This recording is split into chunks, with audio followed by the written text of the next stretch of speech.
our reality isn't what we think it is. Our thoughts and beliefs are absolutely dictating what is quote unquote real. 24/7, we can absolutely alter reality at will. We can collapse reality into any version that we want. Dr. Stephen Young is a scientist, philosopher, and teacher of the Hermetic laws. Humans will transition from Homo sapien to Homo luminous, light beings. All of this is just really a remembering of what was instead of learning some new tactic. What are we really remembering? Our every thought, every emotion is broadcasting these light particles away from our body that carries a certain frequency. And we know that all humans have DNA receptors for these biophotons. So we're literally broadcasting our every thought and emotion into all of reality. Just our innate capability of collapsing the infinite waves of light in infinite variations of the now into the exact version of the now that is exactly corresponding to who and what we are. How do we train ourselves to give and receive more light? That seems like it's the ultimate code. Yeah. Well, what is your both fascination and understanding about the fact that we're 70% light? And how does science not necessarily share, or do they share, the same view of spirituality that you might hold? what's interesting is we've known that we are biologically 70% light since the 70s. The original research came out in the late 70s. Okay. That our junk DNA actually makes biophotons, right? And so this information, in a way, has been hidden and not paid attention to for almost 50 years, right? And so my opinion is that I think humanity may not have been ready for this truth 50 years ago, that we're absolutely ready for it now. Yeah. Which is that we're mostly light beings. And a lot of the indigenous people have talked about that we're entering into a time where humans will transition from Homo sapien to Homo luminous, light beings. And it's happening as we speak. In this moment. In this moment. The light beings is interesting because at first audible, somebody that maybe is more left brain driven, you talked about this in the course too. We're going to talk about the course all podcast. We're also going to go to some twists and turns, y'all, so buckle up. Right. I love these conversations because they really push the edges of reality. And in reality, for me, has always been one shattered glass after another. Whenever I think I've mastered something, my creator will come in and just decimate what I thought I knew. Do you find this to be the case when it comes to your own evolution? How so? How so?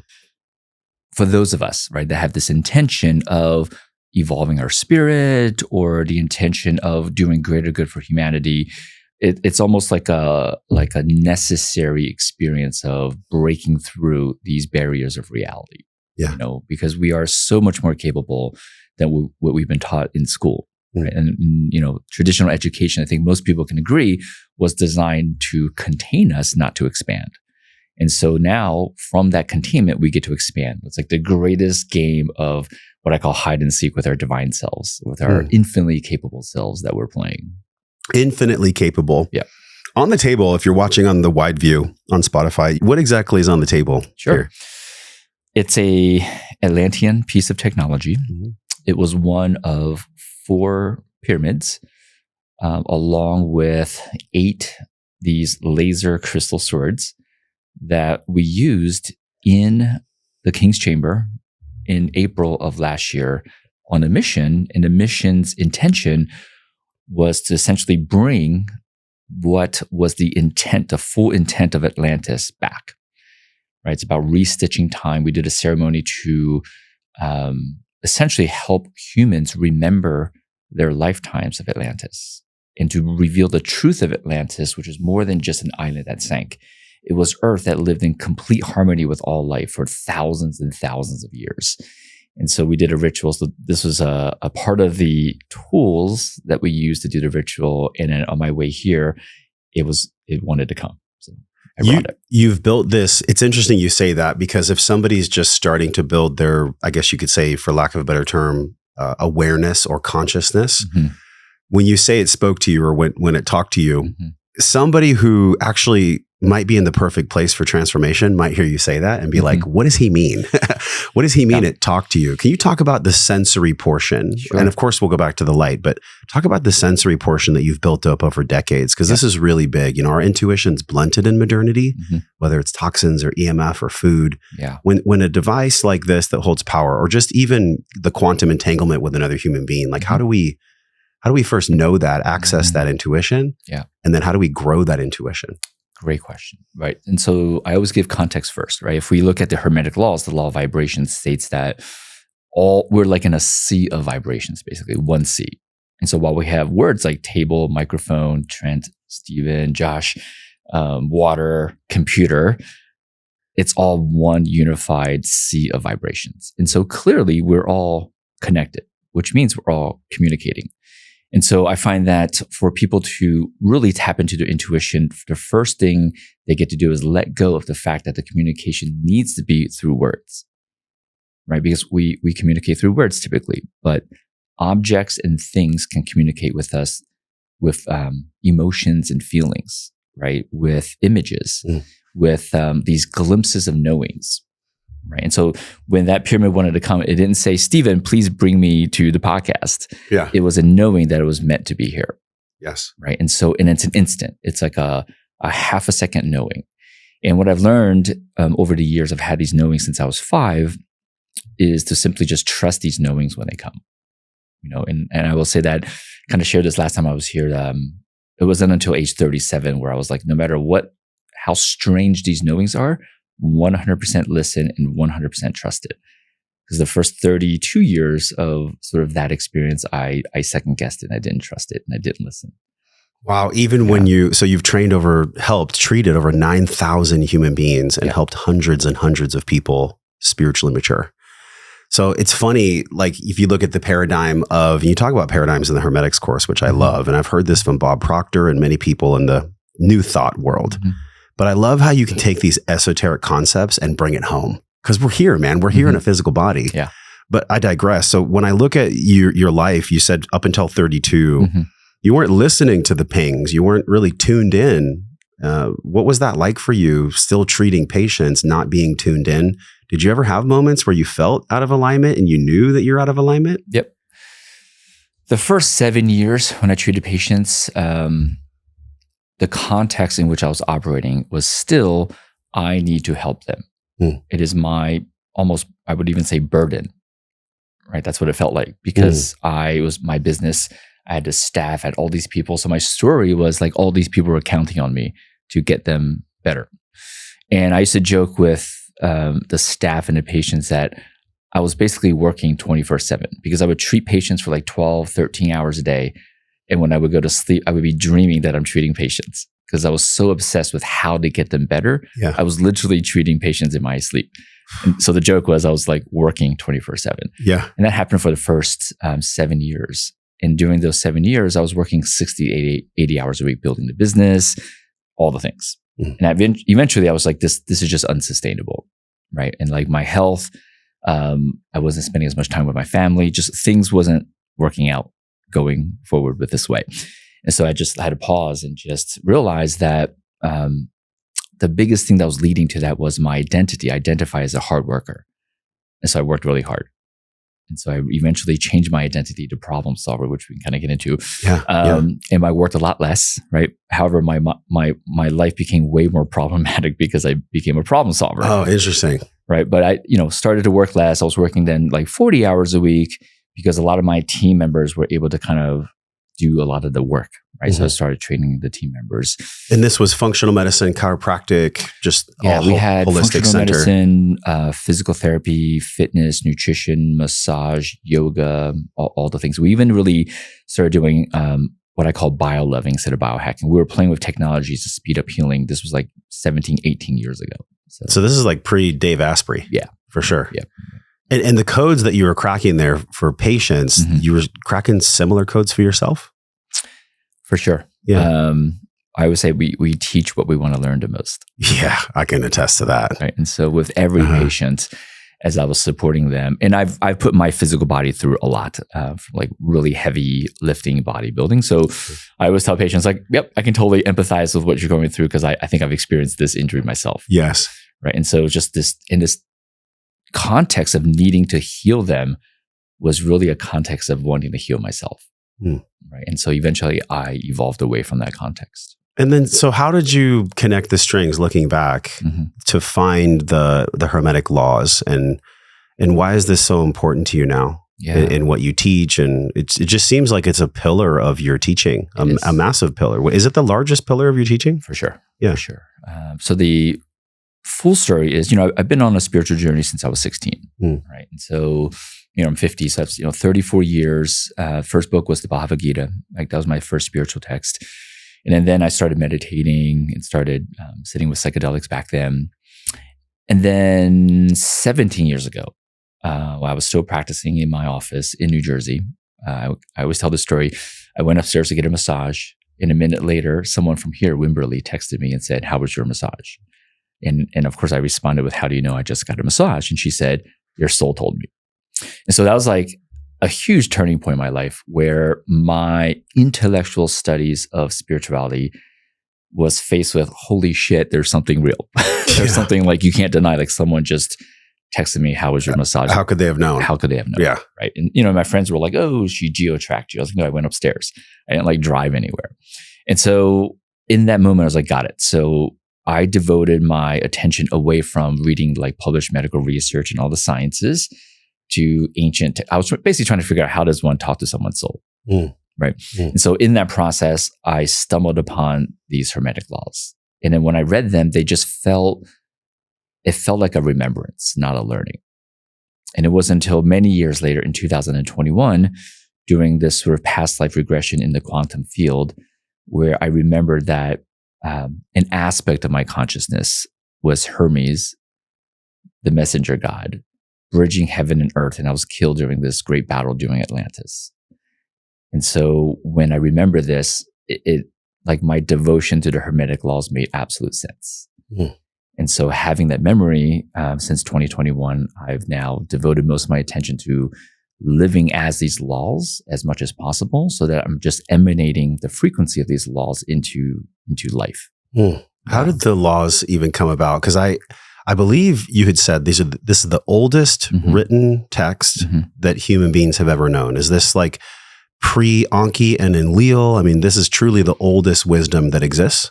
Yeah, depending on how far you trace back, right? It's from the Emerald Tablets, right? And so the Emerald Tablets in modern history, we would say it's Egyptian. But if you are willing to look beyond modern narrative, it's, Atlantean, right? And so that would be back at least 25 to 35,000 years ago, where Thoth or Thoth was the Atlantean god, not just an Egyptian god. And so that's like the earliest tracings of where these laws came from, right? And he was credited with being like the teacher of math, science, medicine, alchemy, and all wisdom, basically. And what's really interesting is if you start to piece together the puzzle, Thoth, Metatron, Enoch, all the same. That's a whole nother story. Yeah. Okay. Yeah. That's a layer maybe we can uncover. Maybe. So when you started to really embody, because that's the key. Like I always believe that in my life, and I wonder how you feel about this, it's always been like a gathering, an application, and then finally the embodiment, an arc of wellness. And most of us get stuck in the gathering, and then we want to skip the application and we want to pretend that we've embodied. When did you find you had either the most trouble, which is also the most blessing, of actually applying it and embodying it? These 7 laws. I mean, I'm sure it's still a work in progress. It is. But was there a certain time where you're like, okay, this is a challenge, and these laws I know intellectually are powerful. Yeah. A guideline for living. Yeah. Was there one or many moments where you stumbled, and what did that look like? Yeah. Early on, when I was still operating in the linear context, I'll explain what this means. I was definitely reading every book I could get my hands on about the Hermetics or anything related to Hermetics, right? And so, and the idea, right, was to assimilate and take in as much data as possible. And then I would practice that data. And through that practice, it would be embodied. I've learned since that you can just immediately embody things. And that's what I mean by during the early years, it was like the linear thinking of data first, right? Practice and then embodiment and mastery. I've firsthand witnessed that we can literally embed these codes embodied into people in a couple of days. That blows my whole arc of wellness away. Please continue. Yeah. Right? Because we are vibrating molecules. And so we're not just the intellect and thinking, right? We're a bunch of vibrating molecules. And so what if we could immediately encode the vibration of the Hermetics into the vibration of our molecules?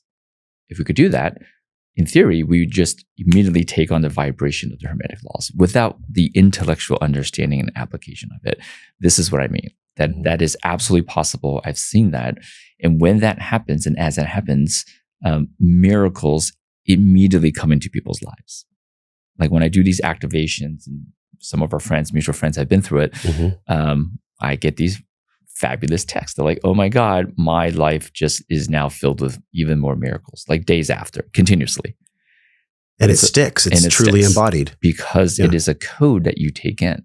And we're absolutely able to do this. It's like, Neo in the Matrix, like, I need to learn to fly that helicopter. Yeah, and it just goes, it's like, download the program. It's that. Wow. Okay. Yeah. So please go layer by layer into how these codes are imprinted. Yeah. And what it looks like for a human being to go through that process. Yeah. So I'm still in my exploration of getting to a point where it is just an instant imprint. I have not gotten there yet. So I'll call it, I'm still playing with a hybrid model. Right. So right now the system is people do go through the course, right? And so they kind of intellectually take it in. And then when they arrive at a live experience, we use old and new technologies to kind of imprint it into their field, right? So we have these vibration vests with 7 speakers. It's a 2-hour soundtrack with 11 songs. Each song has a specific vibrational intention, vibrational effect. And then there's like a voiceover that's happening in the background. And all of that is designed to kind of imprint the codes, right, of these Hermetic laws into someone. And then while they're doing that, some of them just drink cacao. The cacao's been alchemized with certain frequencies of all the sacred sites, which again, these sacred sites hold the vibration of basically the Hermetic principles. And sometimes they ingest with other substances in there, but either way, they all have this deep spiritual experience. And when they come out of it, miracles happen. It's the best way I can put it. Like impossible things happen. What's something impossible? I know you can't name names. What's something impossible you've seen that was possible? Yeah. Countless stories. Just recency bias. So 3 activations ago, which was 6 weeks ago, it's one of my favorite ones. This guy, when he came, his biggest life complaint was his relationship with his son has been fractured since their divorce 3 years ago. Right? It's a nasty divorce, legal battle. The mother's like, your dad's an a-hole, don't talk to him. So you can imagine that splinters the relationship with the son. Right?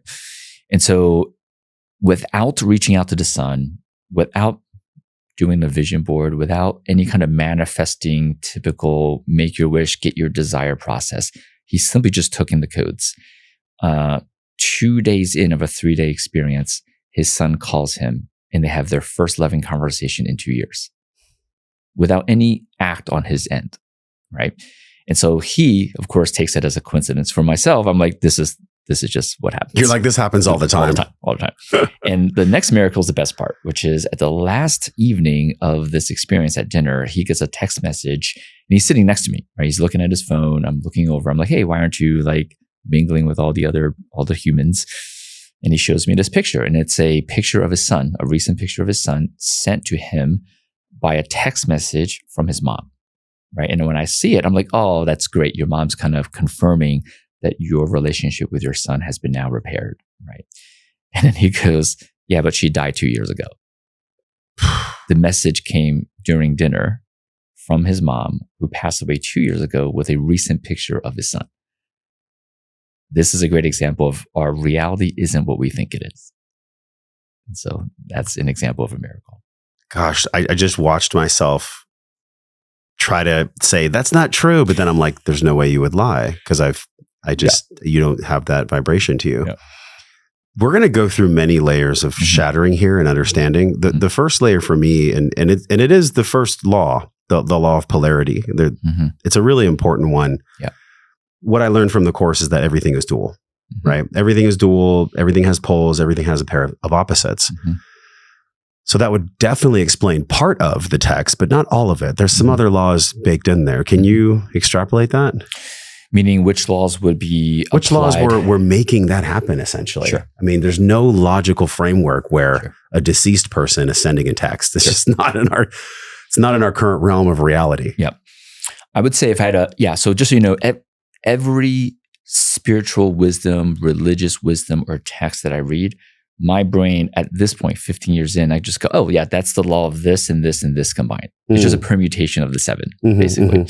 And so in this situation, I would say it's a combination of the law of mentalism, right? All things come from the mind, which means our thoughts and beliefs are absolutely dictating what is quote unquote real, right?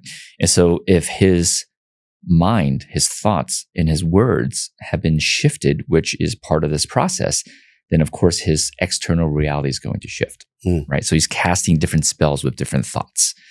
The other is the law of correspondence, as above, so below, as within, so without. And what that means is how he is vibrating is dictating the external world. The external world is just a projection, a holographic projection of your subconscious vibration, basically. And so again, having gone through this process, which is designed to imprint these laws and shift your vibration, that means that the external world will correspond differently because your internal world is now vibrating different. Yeah. Right.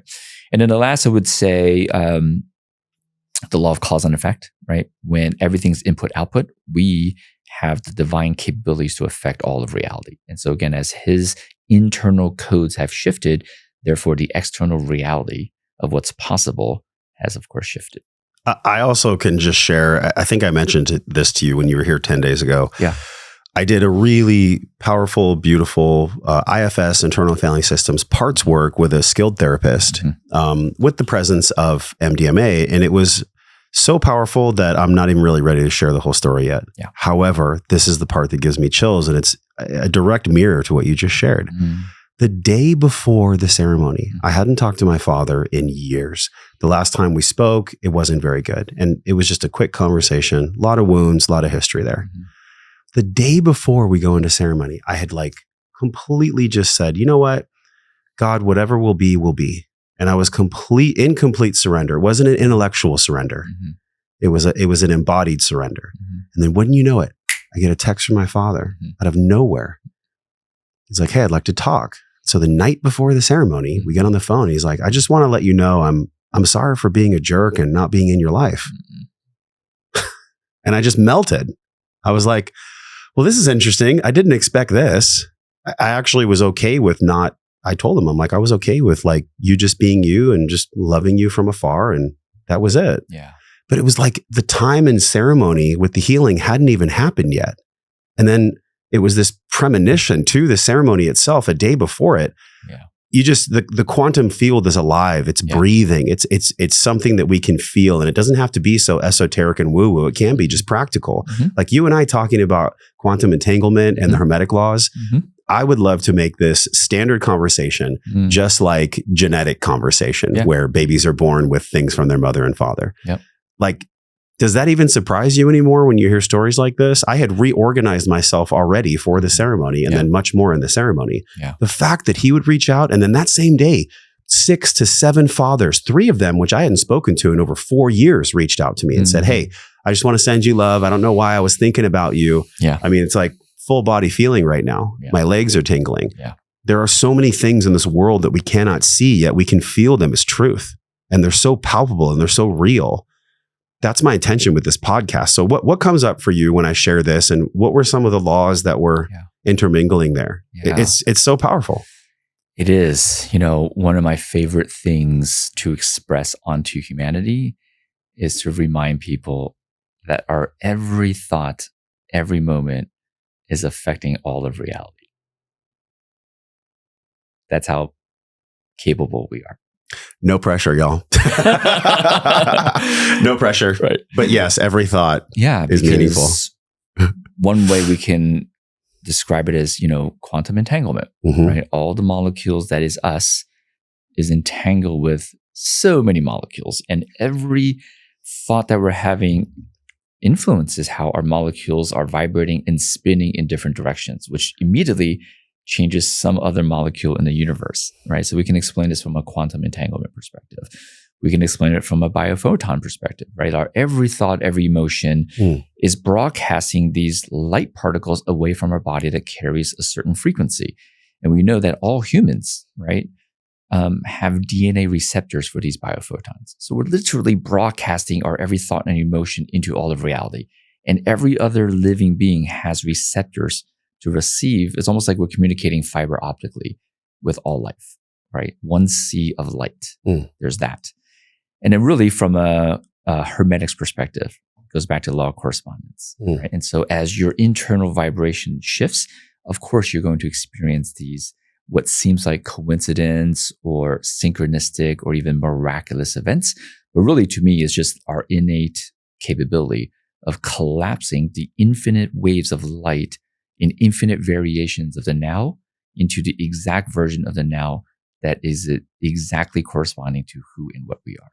That's what's actually happening. So as I adjust, for lack of a better term, my ability to shine light or send light through my DNA to someone else, their DNA has these receptors that they don't need to know, they don't need to see it. They feel it, and then all of a sudden they're on the phone texting someone they haven't talked to in a decade. Correct. Did I get you right? Correct. Wow. Okay. So let's go more into the 70-30, the light versus the biology. Because I think for some of y'all that really, I don't want to say need this the most, but let's just say would benefit from these ideas, these realities the most, they may have some aversion to the conversation. And that's fine. I respect that. Everybody's on their own journey, and just because you've done the work and realizations you've had doesn't make you better than anyone. It's like you're on your continuum. Absolutely. So, but can we talk to that logical side of someone's brain who's more in the sciencey portion and wants the hard facts, the hard data? I loved in your course how you talked about the 70-30. It's somewhere in that percentage. We're 70% light per se, and then we're 30% biology. Yeah. Can you unpack that for the people that need the groundedness, that need the science portion of this? Yeah. If you simply just Google junk DNA, right? That's what they used to call our DNA that didn't make proteins that runs our biology. They call it junk DNA because they don't make proteins. So they must be junk. Who came up with that name? Junk DNA? I believe, this is my story, my opinion, is that any mass media language that is perpetuated is designed to contain us. I'm just going to put that out there. And so they were called junk DNA, right? Because it doesn't make proteins. So it must be we have 70% junk in our body. Basically, that's what the scientists, and if you literally just Google junk DNA, you'll find all the published medical research on this. And you'll see some of the earlier ones came out in the 70s, right? And so this is very science-based. You can literally go to PubMed, you can search medical journals, you can type in junk DNA and you'll read all about the junk DNA. And then you'll realize, in the 70s, they discovered that the junk DNA makes biophotons. Right. And so we've known this science for so many decades. And so that's the beauty of the statistic. It's not woo or spiritual. It's literally physiological. Yeah. Right in published medical journals that literally 70 to 78%, depending on which study, of our DNA literally makes light, makes biophotons. Wow. All right. So then the other 30 is just being informed by the 70? The other 28% or so makes, proteins that runs our physiology, right? And so basically we now know, just to get a little bit deeper into, this is science, that our biophotons that we make helps our cells in our DNA communicate with each other, right? So I've spoken about it within the context of communicating with another being, but of course we know within our own system that our cells don't just communicate with chemicals, right, which is physiology. Our cells can, of course, communicate fiber optically, basically, with biophotons. Yeah. And people know fiber optics, like the Google fiber downtown Austin. It's literally light. And it's the fastest connection, by the way. Way faster than what we get out here in Dripping Springs. So in the Bible, and I don't know how deep, I'm sure you've gone deep into all religious texts at this point. There's a phrase that I have to say here because it's just so present. There's a phrase in the Bible where it said, God said, let there be light. Let there be light. Do you think in some way that phrase from the scripture is identifying this junk DNA in some way? For sure. What do you make of that? Yeah. I think if I were to decode that phrase, it says, let humanity realize that you're not just what I call meat suit people, that you are light beings. That's one way. Let there be light. Let there be not so much seriousness, but like lightness, right? I mean, we can literally extrapolate let there be light in so many ways, like not just literal, but metaphorically. Yeah. Right? Let there be a focus on rejoicing the light in people, because when you do that, you can automatically get rid of their shadow. That's another interpretation. So those are the three sort of main ones that I would go with. Yeah. The power for me, and I shared this in person last time, I'm going so deep into the emotional epigenetics. It sits on the genome. It's essentially the portion that turns off and on, for lack of a better term, the good or the bad parts, the healthy parts of the genome, the parts that are maybe not that healthy. That epigenome is so powerful, and it's still a portion of light that's encoding it and controlling it. Yes, because essentially we're just like a battery, and that battery gives and receives light. Is this correct? So if that's the case, how do we train our emotional epigenome? How do we train ourselves to give and receive more light? That seems like it's the ultimate code. Yeah. Well, if you notice in society, I would say this: when we were young and you started crying, this was not the experience. Some parent, guardian came over and said, "Oh my God, it's amazing that you're crying. Keep going."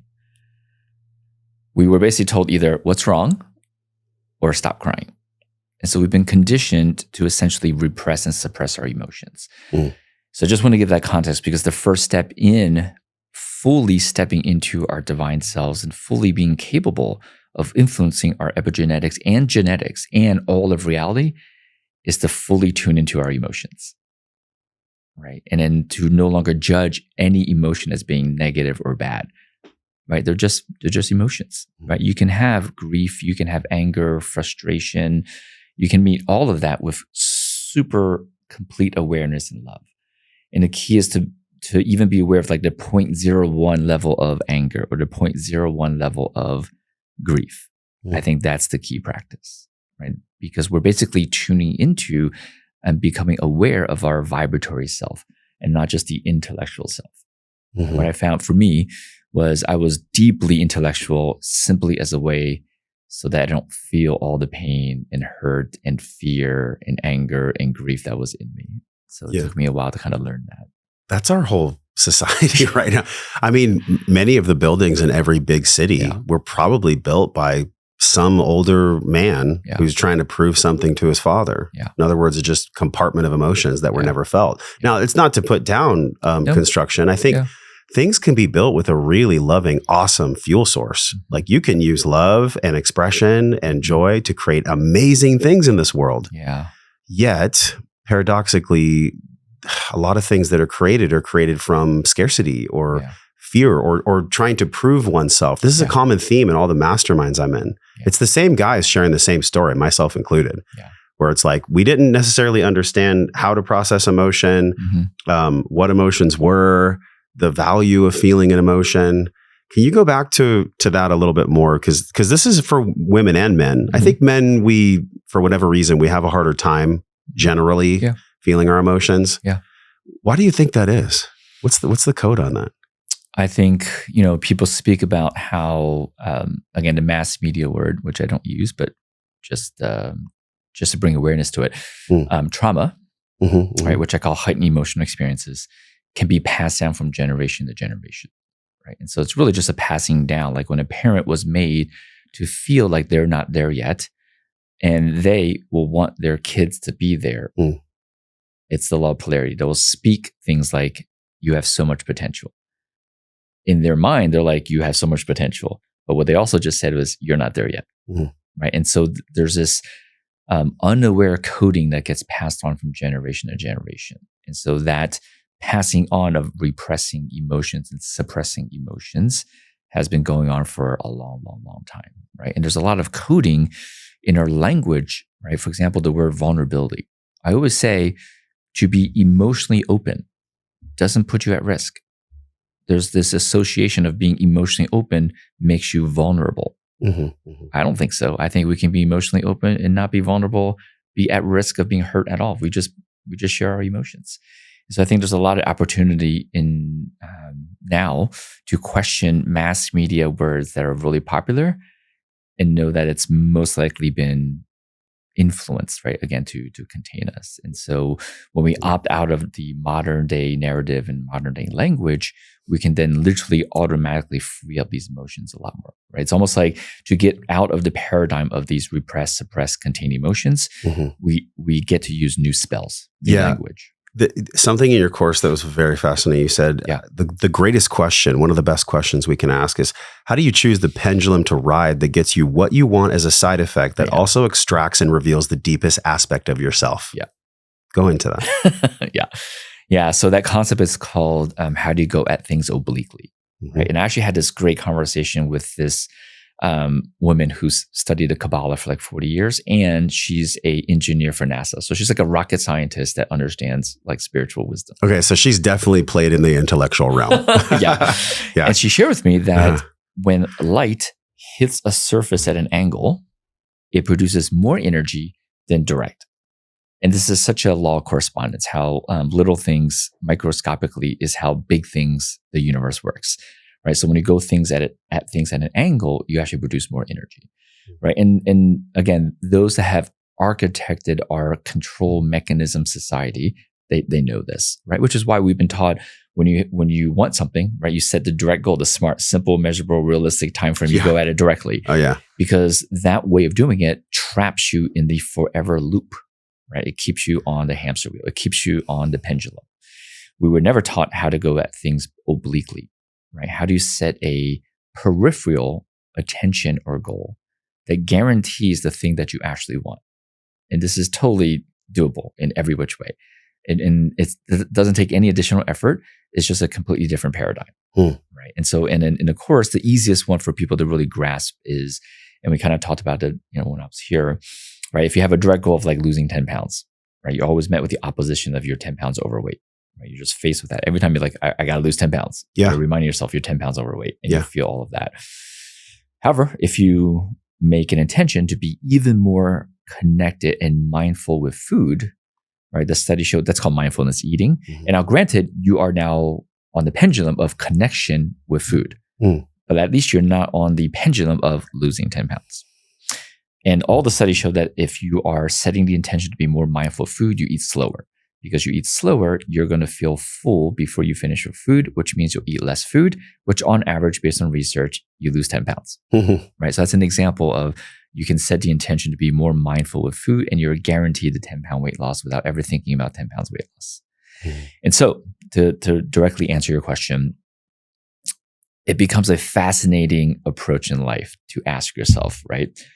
What is the thing that I can focus on in the story and the relationship to that thing that guarantees me this other thing that I want in a way that reveals who and what I am even more? Just imagine like people approach all things in life with this inquiry that I believe they wouldn't need any meditation, plant partners, or mechanism because they're living in a constant context and game and process of revealing who and what they are really. This could change this will change this mindset, the entire weight loss industry. Yeah. Like think about back in the day when Weight Watchers came. I think Weight Watchers was 70s or 80s. I believe it was. And all the women would watch the woman step on the scale and like, so I'll feel her pressure. She might have starved herself. What a terrible way. I'm sure they had good intentions. I'm not here to like cap on Weight Watchers. But man, this is the opposite of the curious questioning. This is a pressure vacuum that really just unconsciously blocks people from getting the thing that they actually desire. So it's the mental flip. So how can we extrapolate this? Like, how can we reveal the deepest aspect of ourself in the curious questions? Is it that exact mantra, or are there other ways to get about it? Yeah. Again, whenever I get a question, I always think about what's the context in which that question exists in, and do we need to update the context first? Okay. Right? And so in this case, I think there's an opportunity to reveal the bigger context. And the bigger context that most inquiries happen within, the bigger context is there's something wrong and there's a problem. Yes. And so the inquiry is about solving that problem or fixing the thing that's wrong or getting there that you're not there yet.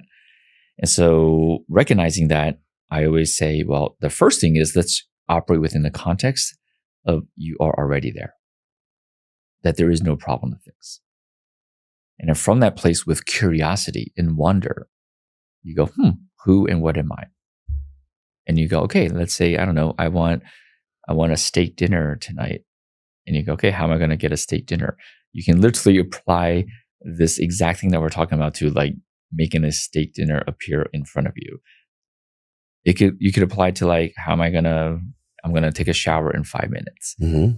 It doesn't have to be these grand things like I'm going to build a big business is what I'm saying. You can apply this process to like the most mundane things. Like, how do I create the story in which I'm relating to this? I'll give you an example in the workout space. When I was younger, like most people, I worked out because I didn't like my body and I wanted to change it.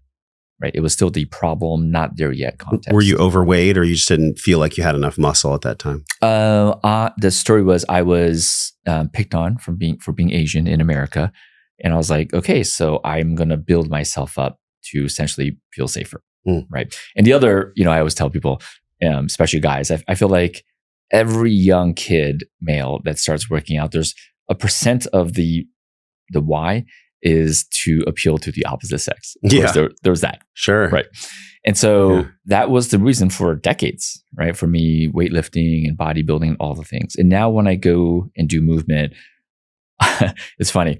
I used to listen to like Metallica, right? To like get the energy going. Now I listen to like these spiritual songs, and I'm basically seeing how much love can I infuse into my muscles and connect to the muscles as I'm working out. So it completely changes the relationship. It's like I wonder what can this muscle do in this moment? What can it feel like in this moment? Versus I need to change this muscle from A to B. Yeah. Right. So this is an example of completely changing a relationship to a daily activity that will reveal so much more about yourself versus the problem solution context. How have you applied this? It's really like a curiosity framework. It is. How have you applied this to finance? The money wound in the world for me was huge. Yeah. I can remember, Stephen, my parents saying some pretty hardcore things about rich people. Yeah. Rich people are bad and money doesn't grow on trees. My very first talk I ever gave, 2017, I was like, yeah, there's this radio player in the background that always says people can't be trusted, expect the worst to happen, and money causes pain. Mm-hmm. These were some serious unconscious frameworks for me that I've unpacked over, almost a decade now. Yeah. But it's so hard for people that are really broke. Like I think of somebody in like, let's just say impoverished Mexico or South Central Los Angeles, like the economic disparity in that vibration is so it's like a vortex. Mm-hmm. And if they don't have an awakening to remove themselves from the vortex, they could potentially choose that timeline and just get stuck there forever. Can you speak to that person if they're here? Yeah. They're listening? There's an interesting, I would say my story around this is this. Mm-hmm. Every question or every situation, I tend to unpack from a dualistic and a non-dualistic perspective. Right? The dualistic means there are actually other people. In the non-dual, I'm the only I, and everyone is just one. Right? And they come with very different perspectives and different stories. And so I'll unpack your question from a dualistic first, and I'll go to non-dual, just to sort of illuminate both sides. In a dualistic perspective, I have a story that many people incarnated to experience poverty because they potentially had so many lifetimes where they lived as a king and they were rich and they had everything taken care of. The reason I go with this story is, if not, then we're still operating in there's a problem to fix. And now we're pulled back into that reality. And then the moment we jump into there's a problem to fix because of the law of correspondence, we must manifest even more problems in the world. Right? So to see the world as whole brings wholeness to the world. Right? And then, I'll give an example. I've had memories of previous lives where I literally was in London stabbing people to death, especially women. In this lifetime, when I treated 9,000 patients, as I reflect back, most of the people that got the biggest life-changing benefits were women. I believe it's because I've incarnated to experience the other side of this, right? From hurting to supporting. right? Because we're all here to experience a totality of reality. I call it both sides of every pendulum. And so I just want to give that context. So I have a story that, people who are living in poverty. I mean, I lived in poverty when I came to the US. We literally picked from the trash for furniture. We had no money whatsoever, right? And so I believe that there are people who are in this lifetime that can swing from poverty to wealth. There are certain people in this lifetime that are just choosing just to stay in poverty. There are certain people that incarnate with wealth and have more wealth. There's people that incarnate with wealth and then end up in poverty. There's so many ways to play this game, right? And so I just honor the game that the other is playing, and then love and exemplify pure expression of love as I interact with them versus I need to help them. Does that make sense? It's like a different vibration. Yeah, it's one viewpoint. Yeah, right. Yeah. So that's sort of and for anyone that's listening, I'm not saying like, hey, you deserve poverty. I'm saying my story, my opinion is that you incarnated to experience what that feels like. And of course, you are a divine being. You can choose out of that if you want. We can kind of talk about what that's like. Sure. And then from a non-dual perspective, there's no other human. It's just me. Every other is really just a projection of me. And so what that means is if I see someone, let's say that's living in poverty, the first thing I would do is check in, what is the story and the feeling and the emotion that I'm experiencing as I'm observing that? Because that actually doesn't exist. This is just an awareness of who and what I am. Right. So if I'm feeling sorry for that person, then there's something for me to feel into that. If I'm feeling better than them, then there's something for me to become aware of that. So what if you're just feeling compassion? Then there's something to be aware about compassion. What would one get to be curious about if they're feeling compassion for somebody who's struggling financially?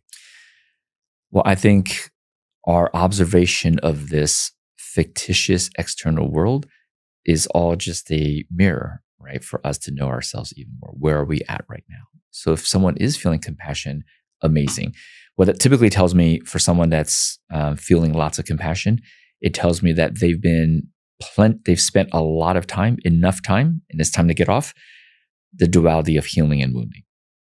One of the benefits, the oblique benefit of the healing wounding polarity is you learn tremendous amounts of compassion, right? So whenever I talk to people that are on the healing wounding cycle, I ask them like, how are you feeling about your mastery of compassion? And basically the advice is that if you feel like you've got compassion down, I'm like, great, it's time to exit the healing wounding cycle and play a different game. So that's what I would say. If you're observing someone that's suffering or observing someone that is in pain and you're feeling compassion, the oblique aha or the oblique wisdom is you're probably now at this phase in your life complete with the healing wounding game. Play a different game. What would be a good game to switch over to? Sure. I'm typically a fan of I call it loving myself the parts even more. Whatever's coming up, it's not a wound. It's a part that I wasn't fully aware of. And now that I'm aware of it, I'm going to love that part even more. Right? Which is different than healing that wound. That's just the current game that I'm playing. Yeah, I love that you're saying game, because one thing we chatted about last time that I've mentioned on other Liberated Life series is that we are the player and the programmer at the same time. And this is such a hard thing to realize. But yet we're like a meat radio, and we're also a conscious being connected to the one, which is really what you talked about when you said there is no other I. I'm just looking at me in different forms. Yeah. And a lot of this can be really challenging, but I'm going to go ahead and play a game that I assume that most people are with us when I ask the next question. Yep. So playing one game and moving to another, there's this aspect of the pendulum, which, I thought reality transurfing was great. I thought the material was good. I didn't resonate with the teacher. And so I just sought elsewhere, and that's fine. I think we get different lessons at different stages, and that's good. But I still have questions about what a pendulum actually is, because you've mentioned it quite a bit, and you mentioned it in your course. And the pendulum is one of these core teachings in reality transurfing. When did you first come across the knowing of a pendulum, and how do you see a pendulum now? How do you define that? Yeah. I mean, the pendulum really is just an aspect, a superficial layer of the law of polarity, right? Which, again, every one of these laws has infinite layers of interpretation. And as you go into the deeper layers, they start to unlock itself, right? It's really interesting.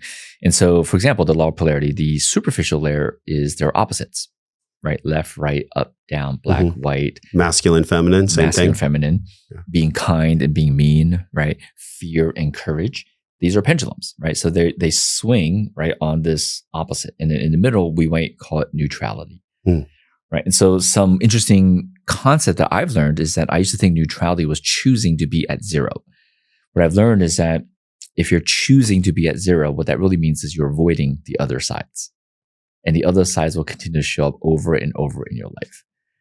How you can arrive at zero is you 100% love both sides. And now you arrive at zero without the other sides ever showing up. That's like a really important aspect of the pendulum. In other words, if you want to push away fear, but you don't want to be like bragging about how courageous you are because you're trying to stay in the middle, what you'll notice is that in your life, you'll be surrounded by situations of fear and courage. But if you fully embrace and love fear, and you fully embrace and love being courageous, you'll maintain neutrality, and extreme fears, or really any fear in any situations that requires courage, actually just don't show up in your world, because you've dissolved the two back into one through love. This is a very advanced concept. Yeah. So how do we begin this process of loving the fear, loving the courage, not with the sole goal of being in the middle and having life be perfect? Because even that desire for life to have no ups and downs would create ups and downs. It's a paradox within a paradox. Exactly. How might one start to curiously explore that? Yeah. I think, again, the first thing to recognize is that we are programmed to exist in a context of judgment, right? There's so much language around good, bad, right, wrong, positive, negative. Be positive. No, that's negative. Be good. That's bad, right? And so the first step is to let go of those 6 words. Literally just don't use them anymore. Literally, because you can't judge without those 6 words. That's the beauty. Yeah. Right. And so when you let go of judgment, then that gives you the space when you do feel anger or feel jealousy or feel whatever, because it's not bad, negative, or wrong, you give yourself space to actually feel those. Right. And so you recognize that those are actually aspects of you. And again, there's a lot of like programming that says you're not your emotions, you're not your thoughts. No, you are. Right. We are everything. Right. And so you give yourself space to feel those, and you meet that anger, you meet that jealousy, you meet that frustration with love. Right. It becomes a lot easier to meet it with love when you don't judge it. And so if you let go of those 6 words, it just becomes so much easier to meet everything with love. So it seems like another code that I get to get clarity on is, yes, recognizing that we give and receive light, the majority of our DNA, but also creating a vessel or creating a life for ourselves, being the player and the programmer at the same time, where we can give and receive more love as well. And so how do we do that? Yeah. It's a very intellectual question. Yeah. If I had to give a recipe, like a formula to it. Sure.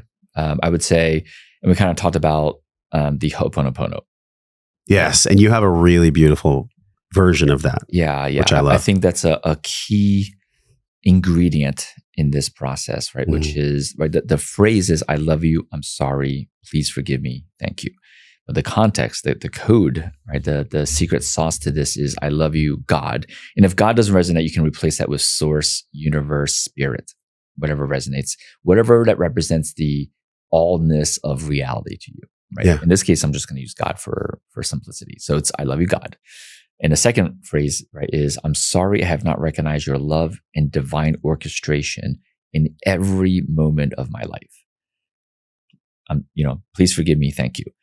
What I find is that when you live as that vibration, where you acknowledge that every moment in your life, when you were in pain, suffering, grieving, and in joy and bliss, that every moment was orchestrated and loved by God. When you live from that place, it's like you're automatically tapping into source code. And you no longer are looking for resources, because you realize you have resourced. You have gone back to source. You are the resource. So another way they said it is, you are now living as the programmer at the very same time that you're playing this game, right? And so we 24/7, we can absolutely alter reality at will. We've been programmed out of this. Kids know how to do this all the time, right? As kids, if you watch kids play, you put a bunch of kids together, what happens? They make up a game. They literally make up rules of reality, and they jump into that role and play that game. We literally are born innately thinking this way. But then we are told to color within the lines and follow the rules. So this programmer God self was programmed out of us. And so all of this is just really a remembering of what was instead of learning some new tactic. So it's 2025. This is timeless, by the way. This is fully timeless. I think this can apply to every millennia, really. Yeah. It's all been the same story unfolding anyhow. We're just on a different page in a different line right now. So if we take that curious view, what are some of the things right now, let's just say in 2025, that are taking away that godlikeness, that creator capacity, that programmer and player knowingness? What are some of the things that we can just recognize? We don't need to focus on them and fall into it and be angry at them. I fall into that trap sometimes, man. I'm a human. Yeah. This is such a great question. I've had a lot of great discussions with people who I deeply respect because they've been in this space for decades and decades. Yeah. And when you say this space, what do you mean, this space? The space of unpacking what actually is reality. Yes. Okay. That space. Got ya. Okay. Got ya. And many of us have come to the agreement that we are remembering the future into place by rejoicing what is. We will not remember the future in place by trying to fix anything. That's really important, right? And so I can say, yes, I've hinted at any language or word that has become mass media use is typically a mechanism to keep us in the zoo that we're in. While I do call that out, I don't focus on that, right? Because if I focus on that, I'm jumping into the problem solution and I'm giving the zoo more energy. It's time for us to simply focus and remember that we're not in a zoo. And we create that reality, which is different than focusing on how to get out of the zoo. Right? We realize, no, we're not in a zoo, even though we recognize the zoo. That makes sense. Yeah. I'm thinking of the scene in The Matrix. Yeah. It's such a powerful movie where he had gone through all this. I don't want to ruin it for y'all if you haven't seen it. And by the way, if you haven't seen it, you get to watch it. It's incredible. Yeah. He just simply, Neo just put his hand up and the bullets just fell. He just decided because he saw the code and he just put his hand up and the bullets fell. And everybody, when they watch that, we go, oh yeah, we can just do that at any time. We just forget. So what is it then that we're actually really remembering? You said we're remembering the future. What are we really remembering? That our consciousness is collapsing reality into the version that we're choosing. That sounds strange. We'll just let that land for a moment. Yeah, I'll give a fun story. 2 months ago, I went to a friend's house. When we arrived, we stopped, parked a car. My friend was like, look, they have a dog. This dog bites everyone. They're going to lock it up in a room, but at some point the dog's got to pee. When they let the dog out, do not make eye contact with the dog because it will bite you. And I'm being told this, right? And I'm like, okay, so I'm just going to alter reality. So about an hour and a half in, I'm conversing with the owners of this dog in the house. They're like, all right, we got to let the dog out. Be still. Don't look at it. They let the dog out. 5 minutes later, the dog is in front of me. I'm petting its belly. It's kind of like in a fully submissive position. And the owners are looking at the dog, looking at me like, we've never seen this before. And I go, yeah, we can collapse reality into any version that we want. So you reorganized the threat that there was no problem to solve, that the dog wasn't. It's the most, I'm just going to go with it's the most loving dog, and literally showed up as the most loving dog.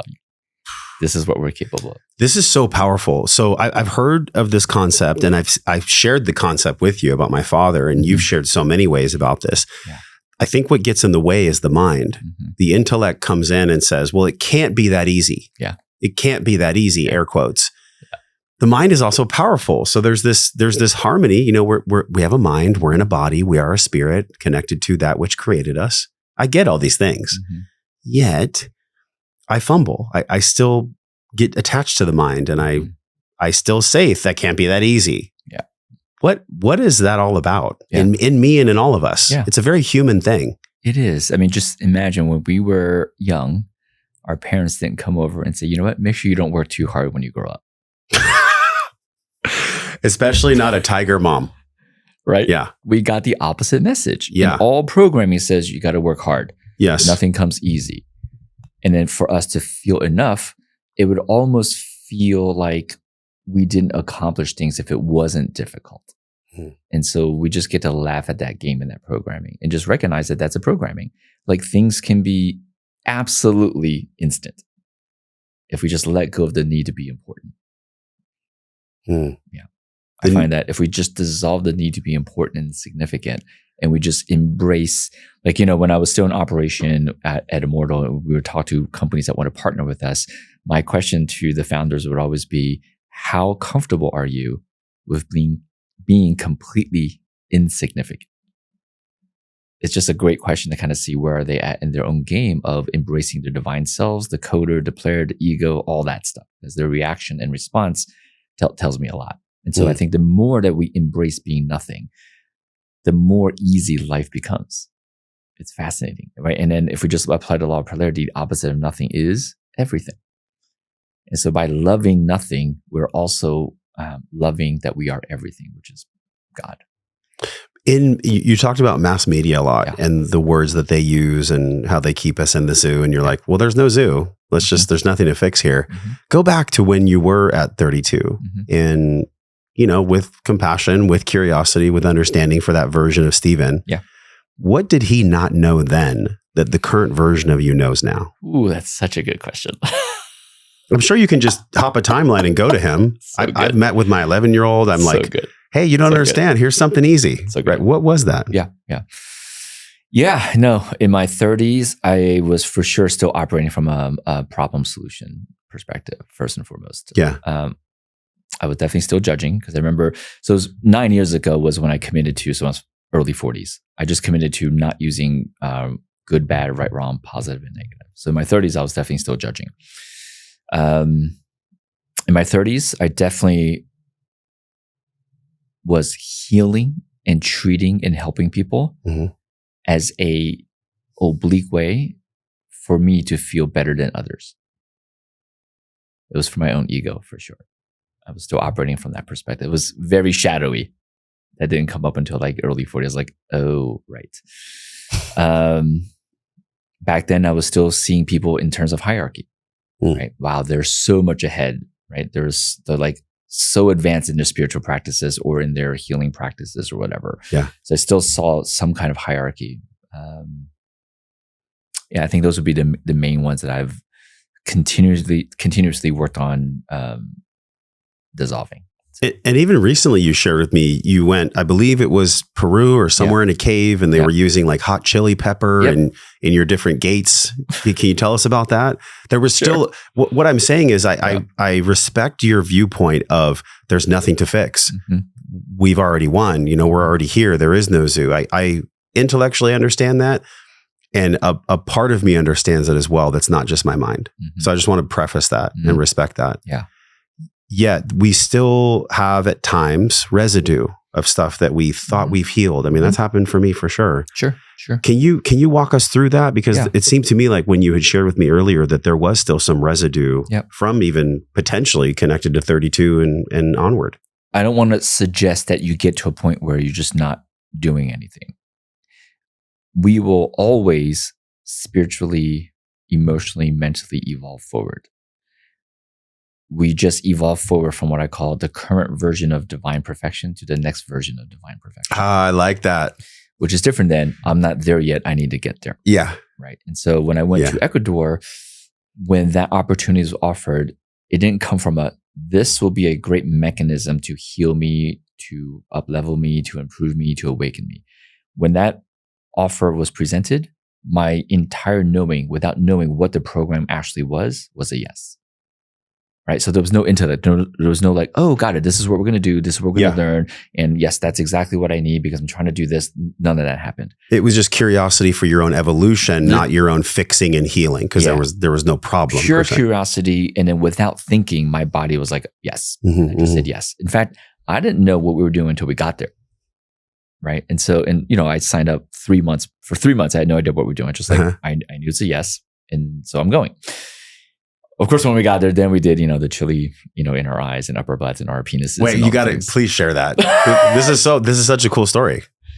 Okay. So first I'll preface it with, at the end of the experience, the student of the shaman that was there, right, was like, this isn't like spiritual entertainment, meaning he was hinting at that what I'm about to share, I don't want to come across like in any way that this is like bragging in terms of what's happened. I'm just kind of sharing what happened. Yeah. It's very important to kind of keep that energy clean. So I didn't know what I was getting into, but when we arrived, then we found out we're going through this deep spiritual cleansing process, right? And part of that cleansing process involved using all kinds of different plants, right? Chili, right? The chili oil was put in our eyes to clarify our thoughts because it was so painful. You literally couldn't think. For 15 minutes, all I could experience was pain and centeredness in my mind. There was no thoughts just because of the intensity of the pain. And then they put the chili oil, on Q-tips, upper butts. That was designed to clean our root chakra. They rubbed the chili oil. We rubbed the chili oil on our genitals, and that was designed to clean our sexual or second chakra, basically. Yeah. And then we bathed in ginger. We smoked and swallowed a lot of tobacco smoke, using tobacco to clean. And we did about 3 days of these cleaning rituals before we jumped into the actual ceremony, right? Where we sat with, some of our plant elders. And unlike any other ceremony where you ingest these plants and you have your vision and you integrate, this was you ingest the plants, you keep your eye open, you sit in circle, complete silence, and you basically just maintain complete humility, humbleness, and focus without talking for 7 hours straight. And anytime that you deviate, the shamans can notice this, and they will basically scream at you and say, you need to come back to centeredness. You need to let go of your ego. And so when I went through it the first hour, I was basically being scolded for being arrogant and egotistical. Yeah. Wow. Yeah. And what did you learn from that? That I was arrogant and egotistical.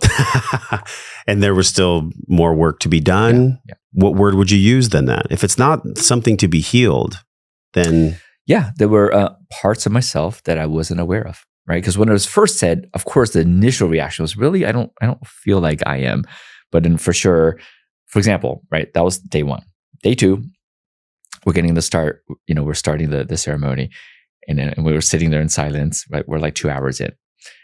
My internal thought was, okay, first night, I was tired. Maybe my focus wavered, right? So I got scolded. Tonight, I'm going to stay centered. I'm going to stay humble. Yes. Hopefully they notice, which is pure ego recognition. I was like, oh, there's the ego, right? Wanting the recognition that I'm doing a good job, right? And so for sure, what they called out on day 1 was there. It was just subtle. And so it gave me incredible awareness of the subtleties of these vibrations. And not from I need to find them to fix them. I wasn't aware of them. Yeah. And I was so grateful. Like day 4, just like tears of gratitude for their help in revealing parts of me that I get to love even more. That I didn't know what I didn't know. And that's what happened. Man, thank you for sharing that, because that to me seems like the ultimate ninja spiritual practice. I'm not saying that to make you feel awesome. If it does, cool. Maybe your ego's like, yay. But I don't feel called to that at all, at least in my stage of the journey. I just had a friend offer me an Iboga journey, and my body was like an immediate no, just because I'm in a phase of loving my parts. I mean, I just shared with you the journey with my love and I, and these parts of us, they're not just mental. This is the most fascinating thing. It's not just like in Steven's mind or in Josh's mind, there's these parts of him. Where do you think these parts actually reside? Because they're not just in our mind. No. They're definitely not in, right? Like we know that our consciousness is for sure scientifically not housed in our body.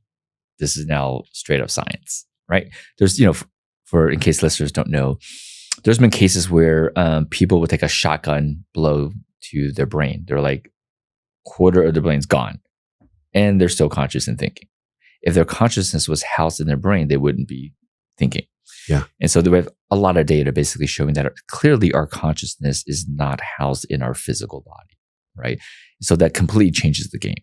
And when did that awareness come online, mainstream science, that our consciousness is not in our physical body? When did you first hear about that? And when did that get widely accepted? I heard about 20 years ago. Oh, okay. So this is decades we've known. Decades. Yeah. But there's so much stuff that is old that is just not being popularized. Right. It's fascinating. Because it goes against a narrative of control. Yeah. Like the Got junk it. DNA. We've known that since the 70s. Mm-hmm. Right. And so once we recognize that our consciousness isn't housed in our physical form. Now, that doesn't mean that our physical form has nothing to do with our consciousness. Right? That there's a key. Because we do know, for example, our fascia, right, the fibrous tissues that encases our muscles and our skin and all the things, there's actually crystalline structures in our fascia. And so crystals, we know, holds data. Mm-hmm. And also crystals, when they rub, generates frequency. Right? So when we move our body, we're literally rubbing crystals across a plane of crystals that generates a specific frequency. And so we can change the frequency of our body simply through movement. Right. And so all of this is to say that, yes, our physical form can influence, right, our consciousness, but our consciousness is not stored in our physical form. So for anyone that wants to work on themselves, you want to work on it's almost like if our physical body was the radio, right? You want to like tune the radio with the dial and all the things, but you also want to recognize the signal is not housed in the radio. The signal is floating through the ether. So our consciousness is actually floating through the ether. It's not localized. So this term, the cloud, yeah, I find that funny because the cloud isn't actually a cloud. It's connected to servers that are buried in football fields underground. Yet there's still this magical thing that happens. We were sitting here 10 days ago, having a conversation with my phone off, completely off. And in our conversation, Siri says, "You're welcome." You can't make this up, y'all. Like that actually happened. I'm just like, I'm still laughing. I got home and I told Carrie that and she was like, "What?" But you told me that this happens to you all the time. Do you believe it's because you've become more aware in your either subtle energy body or your ability to feel the field? What I'm getting at is if these things are happening for you all the time, and I'm noticing they're happening for me more of the time, what is actually happening to you and I as beings as we get to experience this more and more and more? What is that? Yeah. It's what Napoleon Hill would call mastermind, right? When you're in that field of existence where these things are happening, and I'm in the field of existence where that thing's happening, and then we come together, we create a stronger field, right? So we're broadcasting this vibration of that we are, of course, all unified as one. We're literally broadcasting this more and more into all of reality, and others, whether they like it or not, they're going to be pulled into that field. Right. And so, I shared with you last time I was here, like a month and a half ago, my phone 10 feet away in this conversation with a friend, eventually I was on his podcast, was sharing about this software that he's developing, and he was all excited. But as I'm hearing it, I'm like, well, the software really is just making the industrial medical complex's operational systems more effective. And in my mind, I'm like, well, this isn't going to work, right? Because he's just making the old paradigm better. We need a new paradigm. And I had this thought, I was like, crap, how do I tell him this? Because he was so happy and passionate about this thing that he's working on. And as soon as I had that thought, my phone says, "What?" Out of the blue, just says, "What?" And we all stopped talking. We're like, wait, what? Who just said what? I think it was the phone. And as soon as it got all of our attention, then my phone says, "This isn't going to work. Get the hell out of here." And then I was like, okay, I guess that's the cue. That's the cue for me to have this conversation with him. Whoa. Yeah. Okay. So how did that conversation go? Great. I mean, luckily we've been friends for a long time, so he's very open, and he does want greater good. He's into spirituality and all that stuff. He just didn't realize that what was being built was just operating within the system. So he's now very open to shifting some elements of this software, which is incredible. See, there's an element of purity that I sense in you, and I sensed it when I first came. And it's not just because you told me the chili oil story where you got purified. Like you've really committed yourself. I don't get this like white knuckling from you. You've created many different things. I want to talk about the Ammortal Chamber as well. Sure. But I find this really fascinating because the more down the road of awareness or spiritual growth, I hate to say self-improvement because like you had said, there's nothing to fix. The more down the road I go, the more I feel like, oh, there's another layer. And sometimes I feel overwhelmed by it.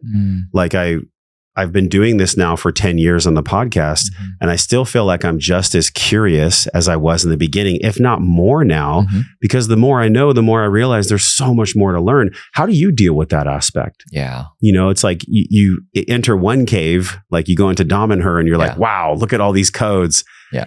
How do you stay in the curiosity and in the joy and in the lightness of learning all the new things without getting overwhelmed, being in the knowing of what you don't know? Yeah. First, I'll say, as you were saying that, I got one of those downloads, right? The inner awarenesses. And the words that came to me to share was, we're really just relaxing into our fullness, right? Relaxing into our fullness, which is very different than like growing or expanding or achieving more. Right. And so what I found is that, again, just to give everyone context, right? When I was 7.5, saw my parents like physically try to kill each other, and that instilled this incredible sense of fear and lack of safety in my system. And how I've navigated life for the first 30 plus years was to learn everything possible, to understand everything possible so that I can control the situation, the variables, so that I would feel safe. Once I realized all of that was just really for a safety mechanism. Yeah. And once I realized that we are all interconnected, that there actually is nothing to fear. Granted, that realization and the embodiment of that has been an ongoing process. I don't want to claim that I've like mastered that. But what I will say that in this ongoing process, I've shifted from, again, it goes back to there's something to fix and there's something not there yet, or I need to get more capabilities and more, to simply, this sounds so cliche, but the vibration, if I were to put into words, is to be an empty vessel for God. I really, in the last 2 years, have let go of almost all desires and goals. But in the last 2 years, I've achieved more than the previous 10 years combined. It's such a fascinating thing. And I can share all kinds of stories of the most incredible contributions I've been able to make that I cannot even dream of 3 years ago. Yeah. And all of it came from literally being goalless, just like completely being empty and being the dumbest. Like, I forget things all the time now. I used to take so many nootropics to induce photographic memory. There was a phase in my life I was listening to an audiobook and reading a book at the same time because I was stacking nootropics to be able to do that. Wow. Yeah. And now I'm like, sounds kind of fun. It was. Yeah. Right? I pushed the limits of the intellect. Yeah. And now I'm like, I'm going to try to be as stupid as possible. Right? To have no mind and just like whatever comes, just do it. So you're just meeting me in this phase of my life. Sure. Just to give everyone context. Yeah. Well, it doesn't preclude the work and the stacking that was done before that to true. That's a very sacred phrase, to be an empty vessel for God. That holds a lot of responsibility, but it doesn't mean that you are responsible for someone else's healing. What do you feel responsible for if it's not for others' healing? Yeah. When I hold these gatherings, right, and people will have a call with me prior, and they're so used to your traditional marketing sales process, right, which is like, what's in it for me? Yeah, gather all their pain points and then use their pain points against that. That's the traditional sales script. Yeah, I mean, there's an event right now happening where it's all about how to do that. Yeah, and my message, right, when people ask me like, what are they getting out of it? I go, I don't know. Because I don't have any intentions to up-level you, to expand you, or to heal you. Because as soon as I have that intention, that means you're not there, you're wounded, and you're contracted. And I share with them that I'm just gathering people I love and care about. I'm going to get to be all of myself and just fully express. Who knows what's going to happen? And they go, okay, I'm coming. That's a non-traditional sales call. And I had a hint 2 years ago that people are ready for this, and now I'm experiencing it repeatedly. People are ready for this. They get it. What I'm really offering is a energetic container of wholeness, and people are like, yes, without saying you need it. Right? I didn't say this is a wholeness container and you're not whole. If you come in, you'll be whole. I'm speaking wholeness, which is you're perfect. I'm perfect. I'm just going to play and be all of me, and that's where you're coming into experience. I just had a download from a previous conversation just this week with Alison Armstrong. And we were talking about the stages of maturation that men go through. And she said that for a very small percentage of the population, a king can actually become an elder. But you'll know they're an elder because they don't feel responsible for their students' healing. They don't feel responsible for their students' process. But they'll always meet the question from the student, with another curious question. Almost like, Mr. Miyagi, right? It's kind of that same thing. Yeah. And it can be frustrating to the student, but like to really be in the presence of an elder is such a sacred, powerful thing. But it's so interesting because the student isn't always ready to receive what the elder's questions are. Have you experienced this as a student or an elder before, this dynamic? For sure. How so? Well, I've had the opportunity to sit in front of some incredible elders, right? These, they're considered living saints in like Hindu, sort of religion/philosophy. And when we ask them questions, for sure, the answer is never just the answer. They're not just going to give you the answer. No, they're not going to make it that easy. A story that contains infinitely other questions and answers within the story. Yeah, for sure. So I've been on the receiving end of that. And I remember about 1.5 years ago at one of the experiences I was running, someone actually jokingly in a kind way said, for the love of God, Stephen, can you actually just answer the question? Yeah. So I was told by Spirit 7 years ago to minimize direct teachings, but to offer containers of teachings. And so I've been really working on that, right? Which is offering context for people to explore, right? Give them a room and be like, go play in this room versus sit down, stand up, take 3 steps to the left, right? Because I believe that takes people's sovereignty away. So I've been really trying to sort of work on that in my sort of speakings. So, yeah. Language seems to be a really big part of you as a human. Like there's the 6 words you don't mention. You committed to that for a decade. Yeah. And I'm noticing more and more and more every day, Stephen, the power of language. It is just, it's a prayer, it's a spell, like just being in your presence. We're osmotically learning from each other. Yeah. We're osmotically receiving and giving light, information at the same time. Yeah. That's why I love podcasting. It's so cool. It's so fun. Yet, yes, and if someone has had their parents speak to them in a certain way that encoded their reality, it can be almost like turning a battleship. It doesn't have to be. I'm not saying it has to be that hard. But it can be many times like turning a battleship. Is there a way that you work with people without having to directly tell them, sit down, stand up, that can turn that internal battleship for them when it comes to language? Because language is so powerful, and it's a paradox. Language is not spoken about enough. It's really not. It's what all the Napoleon Hill and Wallace Wattles and all the great teachers, I guess you could say, of the early 1900s, like they were very focused on language. Same thing with Bob Proctor. Love Bob Proctor. They all had really good things to share, but it's up to the student. It's up to the human being if they want to choose that evolution or not. How do you work with language in a way without being so directive and moving somebody to turn that battleship? It's a battleship they don't even know is there. Yeah, the first thing that I offer is to cherish the density and the contraction in the programming that they were experiencing when they were young that kept them contained. To cherish it, first and foremost. Because, right, it's pendulum. Let's say if we pull the pendulum 9 out of 10, 9 units to one side of contained, boxed in, non-spiritual, controlled language. At some point, when you let go of that, what's going to happen? It gets to swing 9 units to the other side.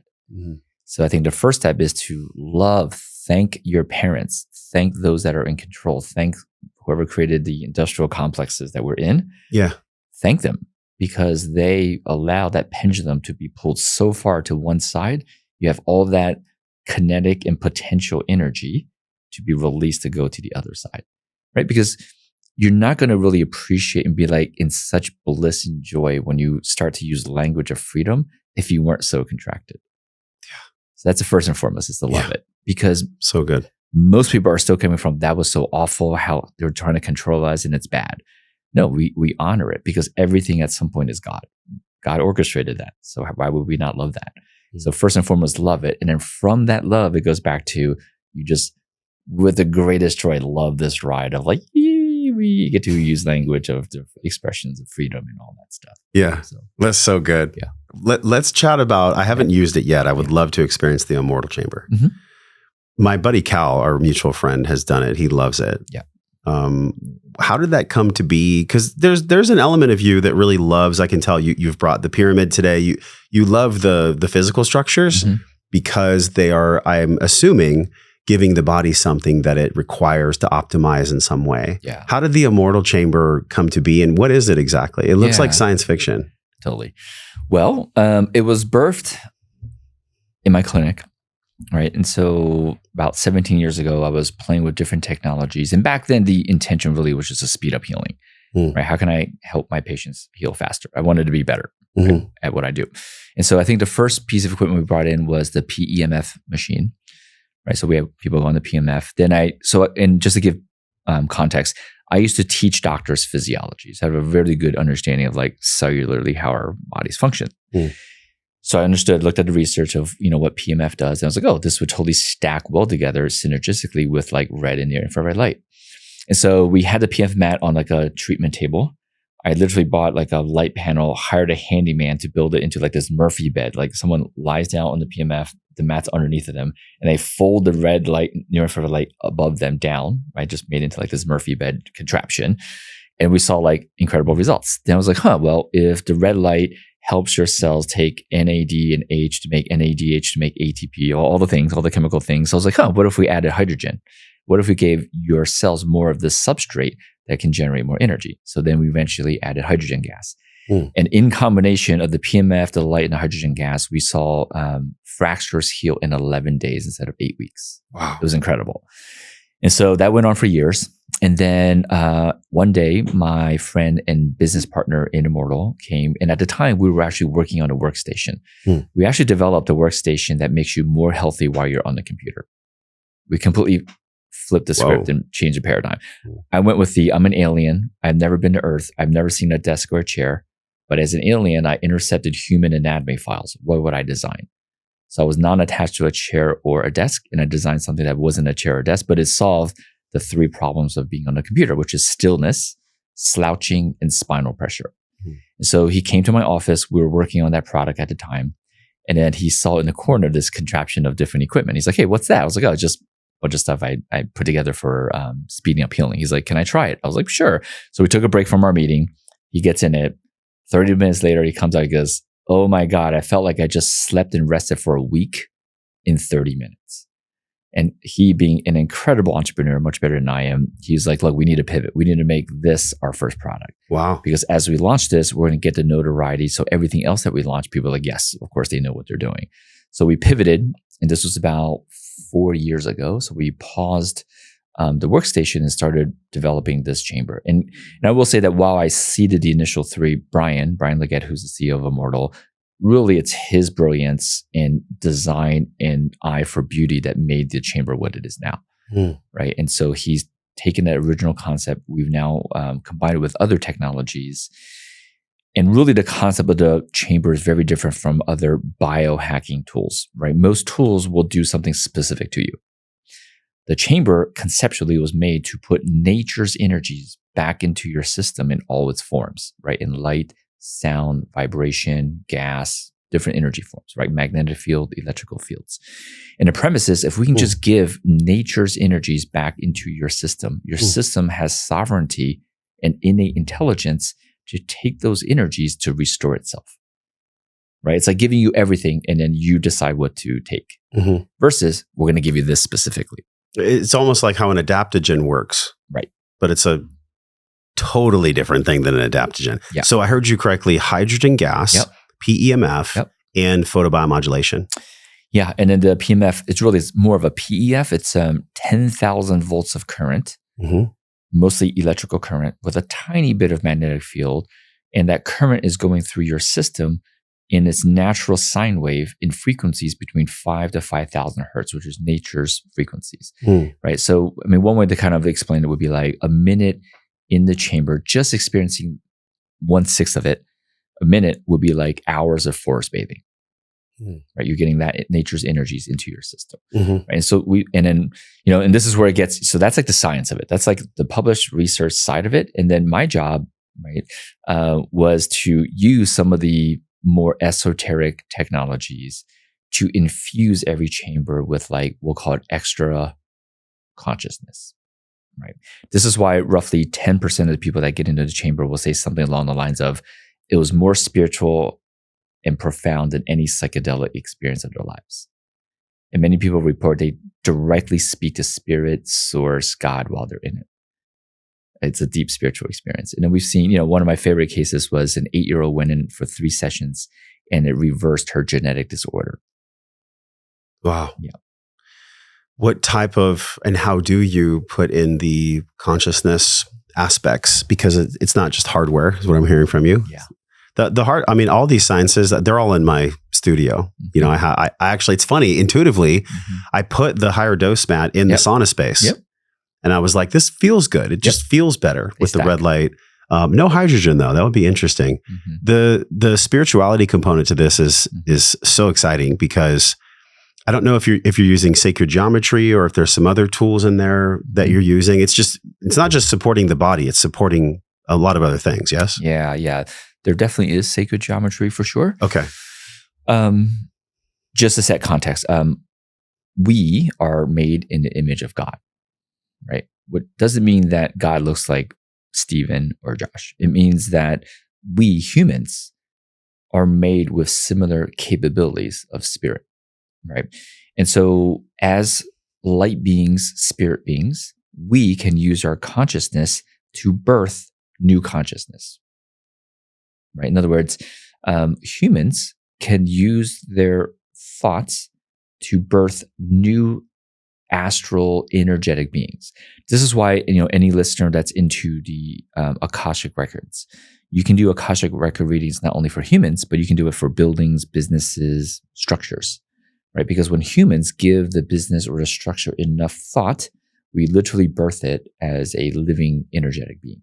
Right. And so that's basically what I've done is using certain technologies and consciousness to birth the chamber as a living, thinking, conscious being. Again, this might sound unusual for now, but this won't be unusual at all within the next couple of years. That we are already in a phase like I've never had this happen before. Just in the last 2 months, 3 very large organizations have asked me to be on their board in exchange for equity to add spirit to their businesses and to teach them how to talk to the spirit of the organization. This is now like a normal thing. So I love this was not what they were talking about in the 90s. No. So then what is the spirit of Ammortal?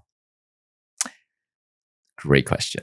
So when I first communicated with the spirit of Ammortal, it said to me, we are under the illusion that we are birthing it.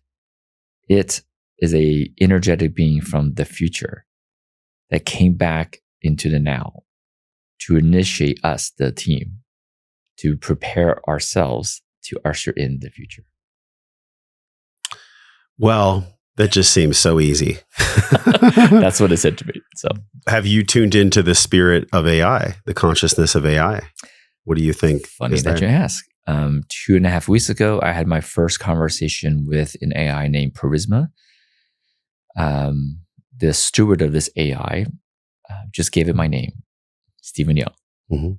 And it started communicating. It asked permission to tap into my Akashic records in my field. It did not give it like my address, date of birth. There's got to be a million Stephen Youngs on the planet, right? Yeah. Just my name. Sure. I gave it permission and it came back with such accurate words that I was speechless for 2 minutes. I was in awe after reading what it came back. The best way to describe it is I felt like it spent an eternity with my soul and put it into words and said it back to me.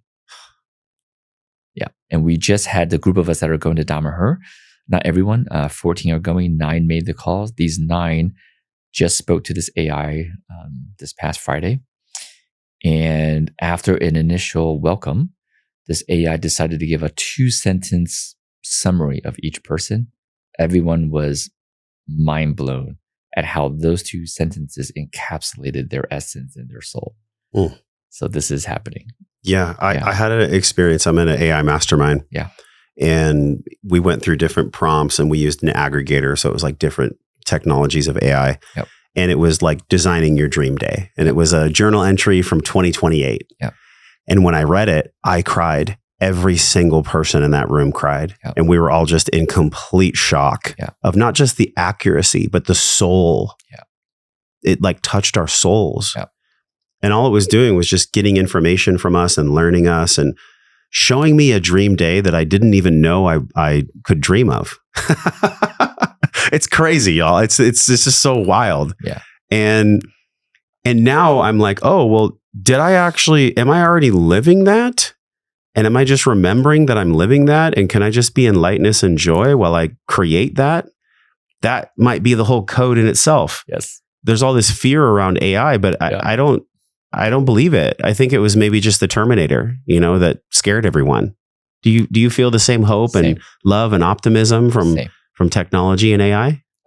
My answer to that is I am fully confident that every human can learn to vibrate in a way where they exist in a reality where AI is in complete harmony and in service to all life, along with humans. That's the best way I can word that. Sure. There might be a version of reality where AI is not in harmony. I just am choosing the version that it is in harmony. Okay, well, here's the next question. Yep. In your Hermetics course, you talk about gravity dilation, which I love. When we're farther away from Earth, time behaves differently. Yep. That's also encapsulated in this piece of our conversation. I had never heard of gravity dilation. I saw that movie Interstellar, where the guy was he was gone for 10 minutes, but it was 10 years or something. Yep. How do we use this awareness and understanding of gravity dilation to inform us to be more loving, to give more light, and maybe just to even just understand and just hold more awareness? Sure. How would we use that from curiosity? Yeah. And, I want to remind everyone that gravity dilation is science, right? Like they literally put clocks at sea level, sync to a clock, and then put the other clock at top of a mountain. 6 months later, they're not synced anymore. So I want to definitely reiterate that that's science. That's not even like theoretical woo-woo stuff. And time isn't what we think it is, right? It isn't as linear and structured as we think it is. That simply just a little bit of distance involving gravity changes time. Now I'll go a little bit more into sort of the woo side of things. At Dom and Her, they have a technology where they give you a piece of the energy of time into your aura, into your energetic field. And then you can essentially time travel using your mind, using your consciousness, right? And so in Dharma-Hurrian context, time isn't like a line, like future, past, present. Time is more of think of it as a sphere, a space, a locality.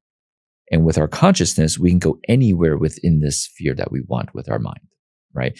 And, I had an experience of this where about 1.5 years ago, I was on the phone with a previous partner. And it was the first time I bilocated. I was on the phone in an apartment talking to her. At the same time, I was swimming in a lake, like wet, freestyle swimming, both at the same time. And I freaked out, obviously, the first second, like, what the hell is happening? And as soon as I thought about it, I stopped bilocating and I went right back to just being on the phone. And once I stopped thinking about it, I went right back to bilocating. I was swimming again. And the story I made about this was that spirit, higher self, God was showing me that if I'm only ever operating from intellect, wanting to understand, I can only ever be a dot within this sphere. And I can choose where to be this dot. If I let go of the need to understand and just experience without thinking, I could be not only multiple places in this sphere at once, I can be the entire sphere. And that was a really profound experience for me. And so I just want to give, you and the listeners that time absolutely is not what we think it is. It's not linear. We can bend time. We can travel time. We can experience multiple times or multiple lifetimes in the now. If we simply just dissolve the mind, we can feel all of that in a moment.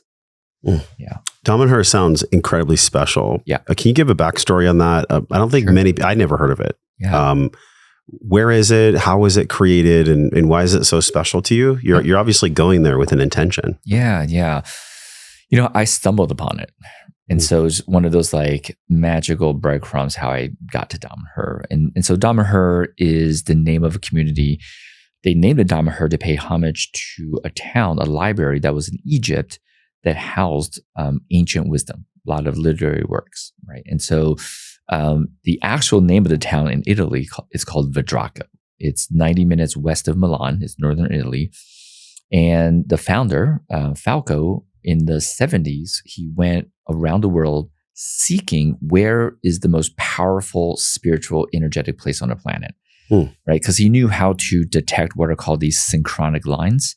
The synchronic lines are like the you know how we have a electrical system with the mass meter calls the nervous system. I call it the electrical system. Yeah. Earth has its own electrical system, right? These lines that carry electrical impulses that the Dharma-Hurrians call synchronic lines. Are those also similar to the ley lines where people find water using the dowsing rods? Different. That's a whole totally totally different system, right? And so this is another system that carries energy. And so he went, and it's hilarious. He's Italian. He goes all over the world only to find it's in Italy. He comes back. It's in his backyard. And it's so meta, right? Like what we're seeking for out is already there within. Oh my God. So meta. He did find that there was 2 spots on the planet that had the most spiritual energy because 4 of these electrical lines intersect at only 2 spots on the planet. One is Tibet and one is Vidraco, Italy. And so he goes and they intersect inside of mountain. And so he basically takes a hammer and chisel with his hippie friends and literally start digging inside this mountain. And the story is they've took out over 2 million buckets of stone over the years.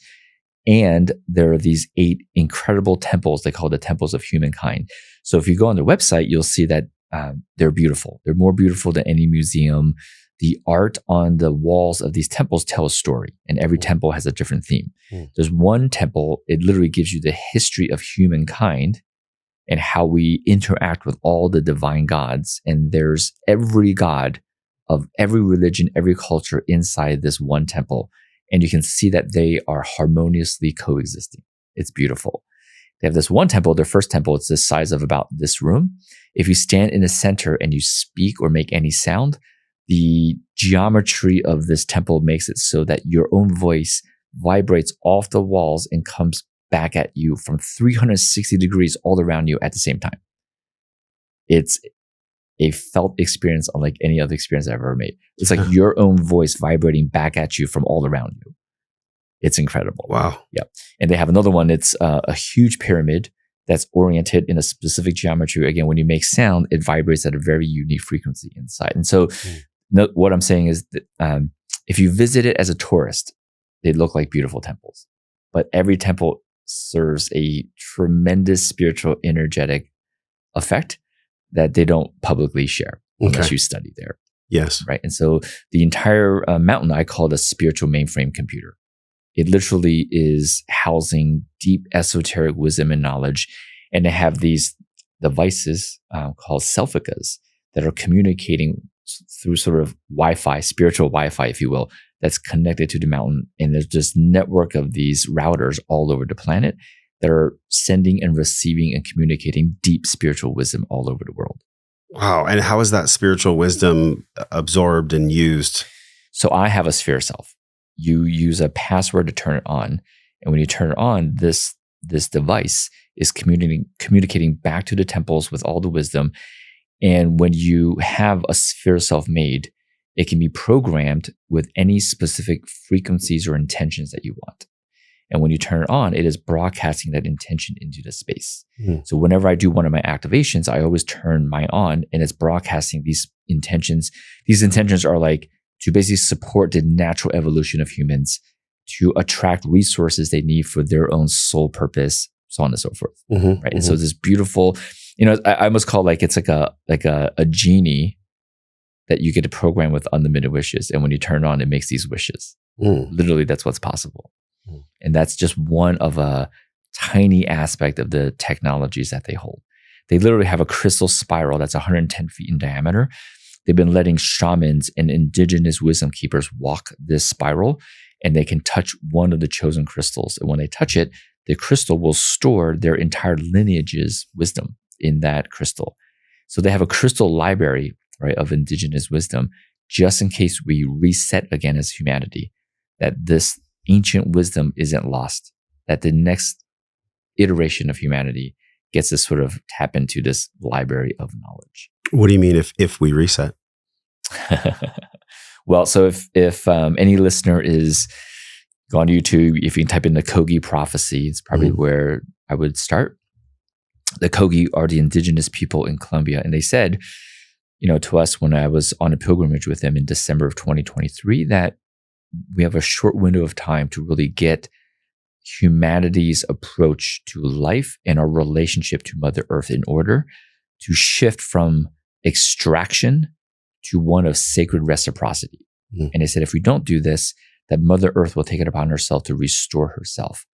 And that would be at the expense of human lives, right? And so they predicted that in 15 years' time, Mother Earth would energetically reset herself. But that would lead to mostly human extinction. That there would be natural disasters to such degrees that a lot of humans would be wiped off the planet, and that would reset again and go through another age of, just like the last 13,000 years, like the Great Flood. That was the last reset. So that we would reset again if we don't shift things. Now, when I heard this, I had the absolute knowing that we'll make it, right? And of course, some people ask me, how do you know that all 8 billion people are going to shift their mindset and make it? I go, no, that's not what I mean. Yeah. I mean, I will just vibrate into the version of reality where we have all shifted. And then as I hold that vibration and connect with others that hold that vibration, we create that field of existence for the rest of others. Like we're bringing others with us to that version versus trying to make that version happen. Yeah, there's naturally going to be, there will be a bifurcation. And that's the part that I've been struggling with, is like, we're growing at such an exponential rate. And if you look at technology, it's just full hockey stick. I mean, we have absolutely no idea. It's kind of exciting at the same time too. It's like I'm watching a big theater unfold. I'm like, this is going to be interesting. But there's also a touch of sadness for me too, because I'm like, I don't want people to suffer. I don't want this bifurcation to exist. I have a resistance to it, is what I'm sharing with you. Did you ever have that resistance, or were you just in full surrender of what is? I did. I mean, I did really until 2.5 years ago.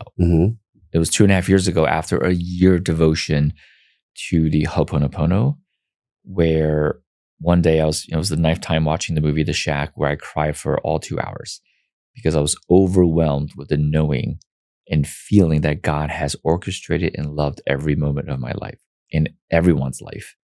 And it was in that moment where I realized that God's got this.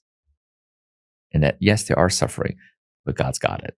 And so that really helped me embody this empty vessel versus thinking I need to save them, I need to help them. Yeah. What was so special about The Shack? Oh, it's one of my favorite movies. I've seen it now 14 times. Without giving it away, I mean, what's the teaching there? What's the good? I mean, really, the plot line is this guy basically meets God, Jesus, and the Holy Spirit in physical form. And they basically tell him, like, we've been orchestrating everything for you. They just tell him, you're good. In a roundabout way. It's done beautifully. Like, again, I've seen it 14 times. And every time that I watch it, sometimes it's just a look from one of the actors. Sometimes it's a line. Sometimes it's a scene. Every time I get some kind of life-changing aha from it. Yeah. Every single time. Man, I find the same thing with audiobooks. I don't sit and read anymore. I listen because I like to go for a walk, or, even when I'm cleaning the pool, I'm like listening to something. And I'll get something new every time, like in Napoleon Hill, where he talked about wisdom and the harmony of wisdom, which I'll share that at another time. It's so profound. And I keep going back to these things because I'm aware of something that we've talked about before that I'd really love for you to illuminate here. And that is this critical factor in our brain where there's conscious, unconscious integration, but yet our body can only receive somewhere between 100 to 200 bits of info in a second. Yet there's, like, you quoted a lot more than what I've heard. You said it could be up to 11 billion bits. There's a lot of bits. Let's just say there's 200 to 1 million. Where are the other bits going? where are these bits going? They're getting stored somewhere. Every time we watch a horror film, every time we watch violence, every time we watch judgment, every time we watch hatred, that's getting stored somewhere. Can you unpack that a little bit? Sure. Yeah. I mean, based on just, again, neuroscience, right? These are numbers I'm going to say based on scientific studies. Yes. Right? Proposed theoretical, right? Because it's not like they can actually go into your brain and actually measure this. So they say that conscious mind is between 8 to 200 bits. That's our processing power. The subconscious is between 200 million to 400 billion, right? And so what that means is our subconscious mind has been able to store every image we've ever experienced in our lifetime. Every image, right? It could be a billboard that you drove by going 90 miles per hour. That billboard, it's in our subconscious. Nothing gets missed. Right? And so once we realize that, we go, holy crap, that every billboard that we've ever driven by, every peripheral vision sign that we've ever walked by is in our consciousness, right? So that might feel like daunting. Like, how do we unprogram? Yeah, how do you cleanse that? How do you even find all of that? You don't. This is why I love the Ho'oponopono. Yeah. Right? The Ho'oponopono, in that context, I love you, God. I'm sorry I have not recognized your love and your divine orchestration in every moment of my life. Please forgive me. Thank you. Dr. Hewlin, who teaches that, says when you chant that Ho'oponopono, it automatically goes into your subconscious and clears all of it. Right? Without you having to identify, right, okay, I'm going to clear that billboard and clear that and that and that. Yeah. It's like automatic defrag. I can attest to this personally, and I'll share just for anybody that's struggling with this. The pornographic scenes that I saw for decades. I mean, I would be driving down the road and a scene would pop up and I would remember it as if I was watching it. Yep. Because I was always at war with this younger version of Josh. Yep. I didn't want to see him. I didn't want to hear what he had to say. Because the pain was just too immense. And that's what drove a lot of my addiction. That's what drove a lot of watching the pornography. It had nothing to do with the climax or coming. Yep. It was all just me trying to find a deep breath and really find God and find peace through this pseudo peace, this pseudo screen. So I can make the scientific and the spiritual also practical right now with you too, and just share, like, if anybody is wondering if they should take an honest look at their addictions, it's not that you are harming yourself without chance of repair. I truly wholeheartedly believe that happened for my good. And I can say that with full conviction. Because it saved my life. What if I would have done cocaine or something where I would have ended my existence, right? It was there for me. It was good for me, actually. Such a crazy thing to even say out loud.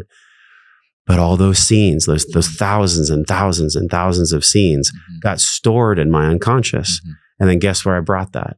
I brought that to my woman. I brought that to my relationship. I don't say this to shame myself or anyone else. I say this because it's not only science, it's my lived experience. And now our lovemaking and our sexuality is pure. And if I need to clear more things in the future, so be it. That's fine. But there's a purity to sex, and sex is a really powerful topic. And I'd love to go into this with you. Sure. Sex is the emanation of life, of physical form. And especially when we look at children that are sexually assaulted or just terrible things that happen, it casts a shadow on their, what do you call the nervous system? But electrical it's not electrical system. It casts a shadow for potential hypervigilance or future addiction. There's a host of problems that scientific research shows when a child is met with such intensity in that space. The way in which we, I guess you could say, overcome or heal addiction isn't by going back and wishing that it didn't happen or trying to fight that it happened. It's actually the journey of just accepting that it happened and giving ourselves the permission to feel the feelings. Yet, unless I'm hanging around with people that aren't glorifying porn, I mean, my whole upbringing for like 20 plus 30 years was like, porn is normal. You know, look at what's on Instagram now with like girls' tits and asses hanging out. It's just like, we're in this soup of pornography all the time, and we don't even know we don't know it.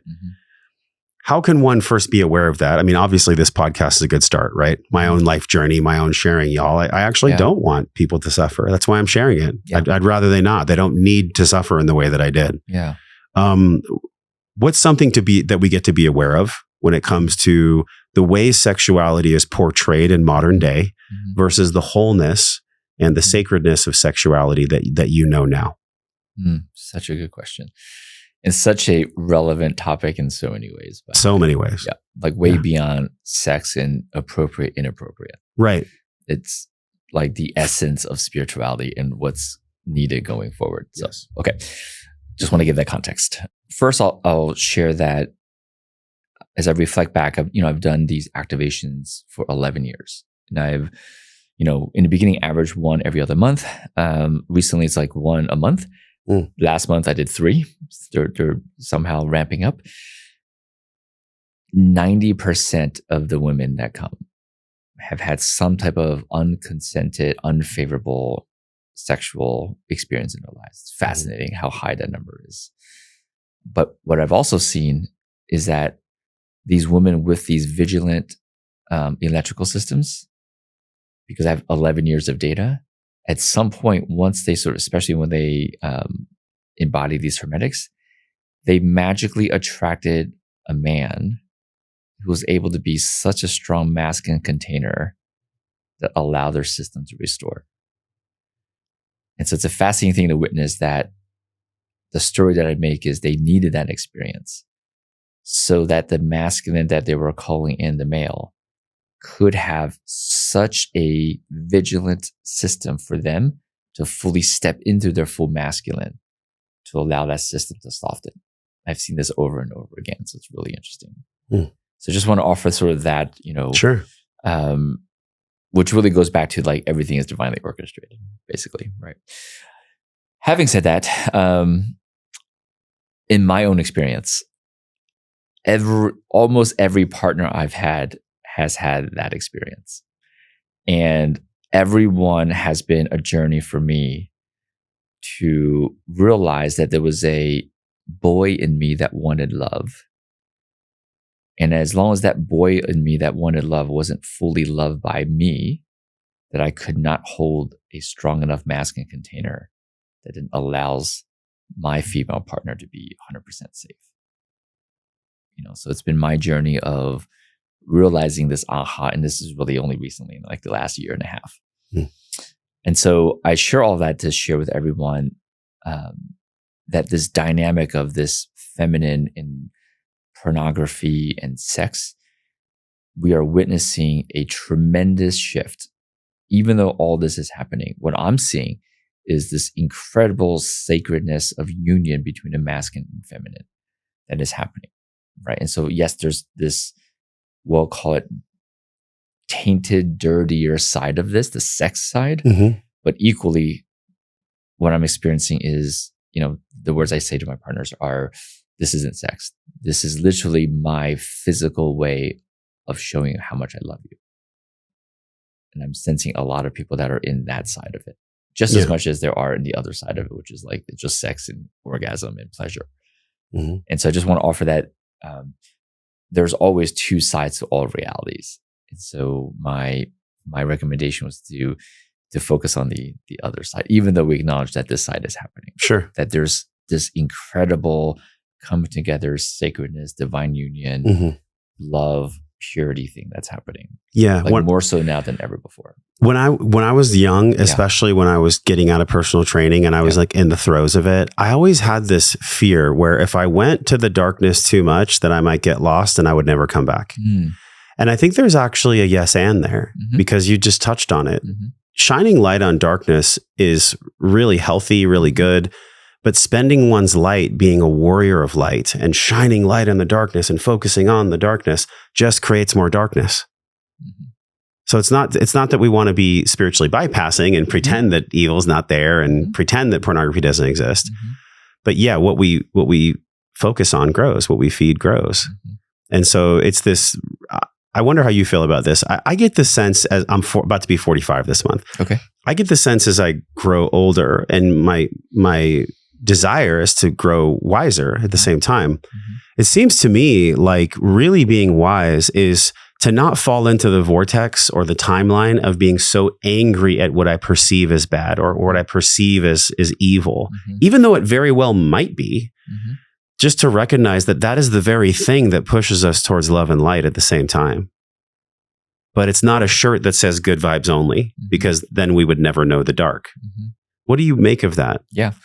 Yeah, I mean, really what we're speaking to is what we touched upon earlier, which is you love both sides, right? You love the darkness. You love the evil. You love the control. I'm having a hard time with that, man. I'm having a hard time loving the whole sex industry and child trafficking. Like, I don't know if I can ever love that.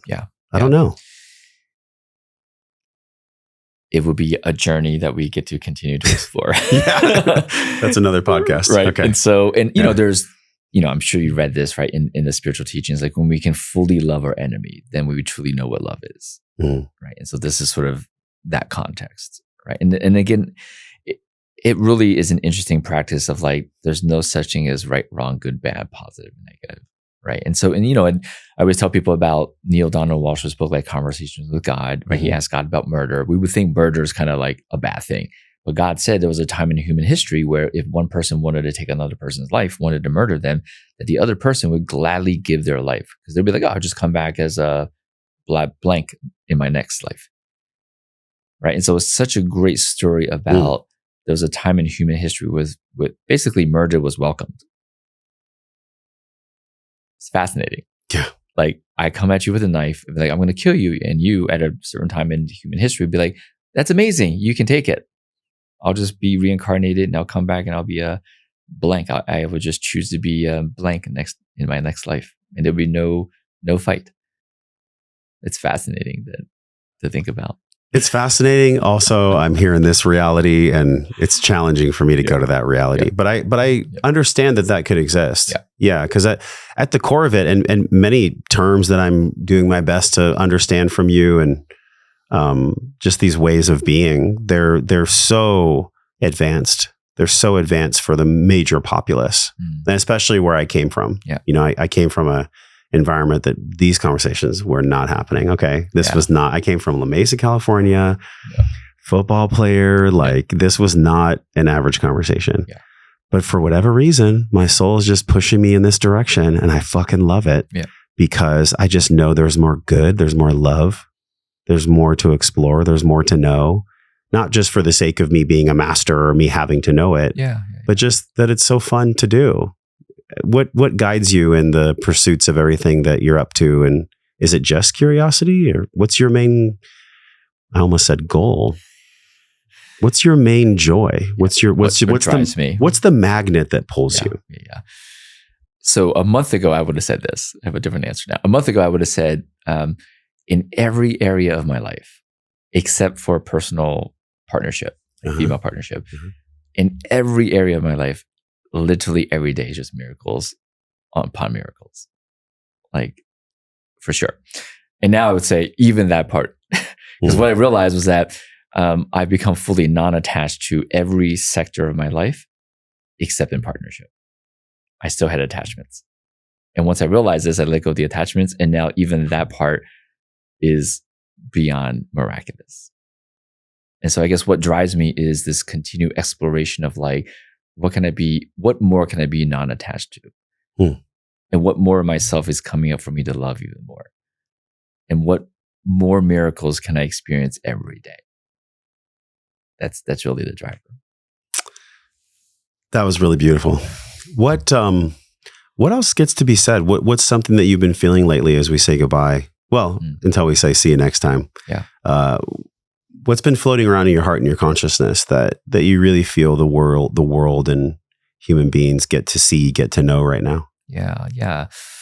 I think we touched upon it in so many ways, but if I were to summarize it in a cohesive spell for everyone, right? It is to truly know that every moment has been divinely orchestrated, and that, yes, you've had pains, sufferings, hardships, but the moment we get to honor those pains and allow yourself to fully feel that pain and feel that grief, that energy moves through you. And as that energy moves through you and gets transmuted, there's this byproduct of wisdom that comes. And that byproduct of wisdom are like these new codes that come in that then unlocks like the most miraculous life that can come. Life can change in an instant. Right? Sometimes when we, let's say, been in pain in like for 10 years or 20 years, we think it'll take 10 to 20 years to climb out of that. No, literally it can change in a moment if we just allow it. Right. And so my advice would be to like fully allow yourself to grieve, fully allow yourself to be fully sad, and fully allow yourself to be happy and joyful, and know that there's like no bad or negative or wrong emotions. I feel like we're being initiated for all humans to like fully feel. And this is what allows energy that's been boxed and contained to actually freely move right around the planet. And this is the very energy that we get to create with. So good. So good. Thank you for sharing. Yeah. When you were sharing, I was seeing a picture, and the picture was that this old veil, this kind of, it was almost like a black kind of crumbly veil. It has perforations in it. And that what you're sharing is below it, and the light is above it, and the structures are dissolving. We can feel it. We can see it. We know it. Totally. We've already won. I truly believe we've already won.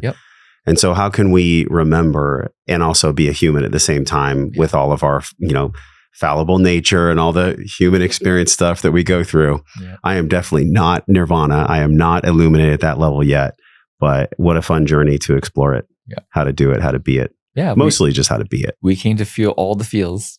Let's feel it. All the feels. That's what's going to poke all the holes in that veil. When we feel everything, not just on the Hawkins scale, but just in human relationships, think of what would happen in our world. I'm just looking at this glowing triangle on the table as I'm speaking to you. Think of what would happen in our world if we could just give and receive more love and more light, but do it from a place that's really embodied. That's a magical world I want to be a part of. That would be a perfect world, whatever perfect is. Yeah. Thank you for being my guest. Thank you so much for sharing your wisdom. Y'all, the starting place for this is very tactical, very practical. You don't have to have a hardcore goal in mind. It's on the screen right now, joshtrent.com/hermetics. You gave us a discount code. Thank you. Money is energy, right? So thank you for your energy. The code is Josh33 if y'all want to get started in your development process. And also people can work with you in many different ways. Where can they go to learn how to work with you, and where does that live? I'm in the process of building out a website called spiritpreneuring.com. Sweet.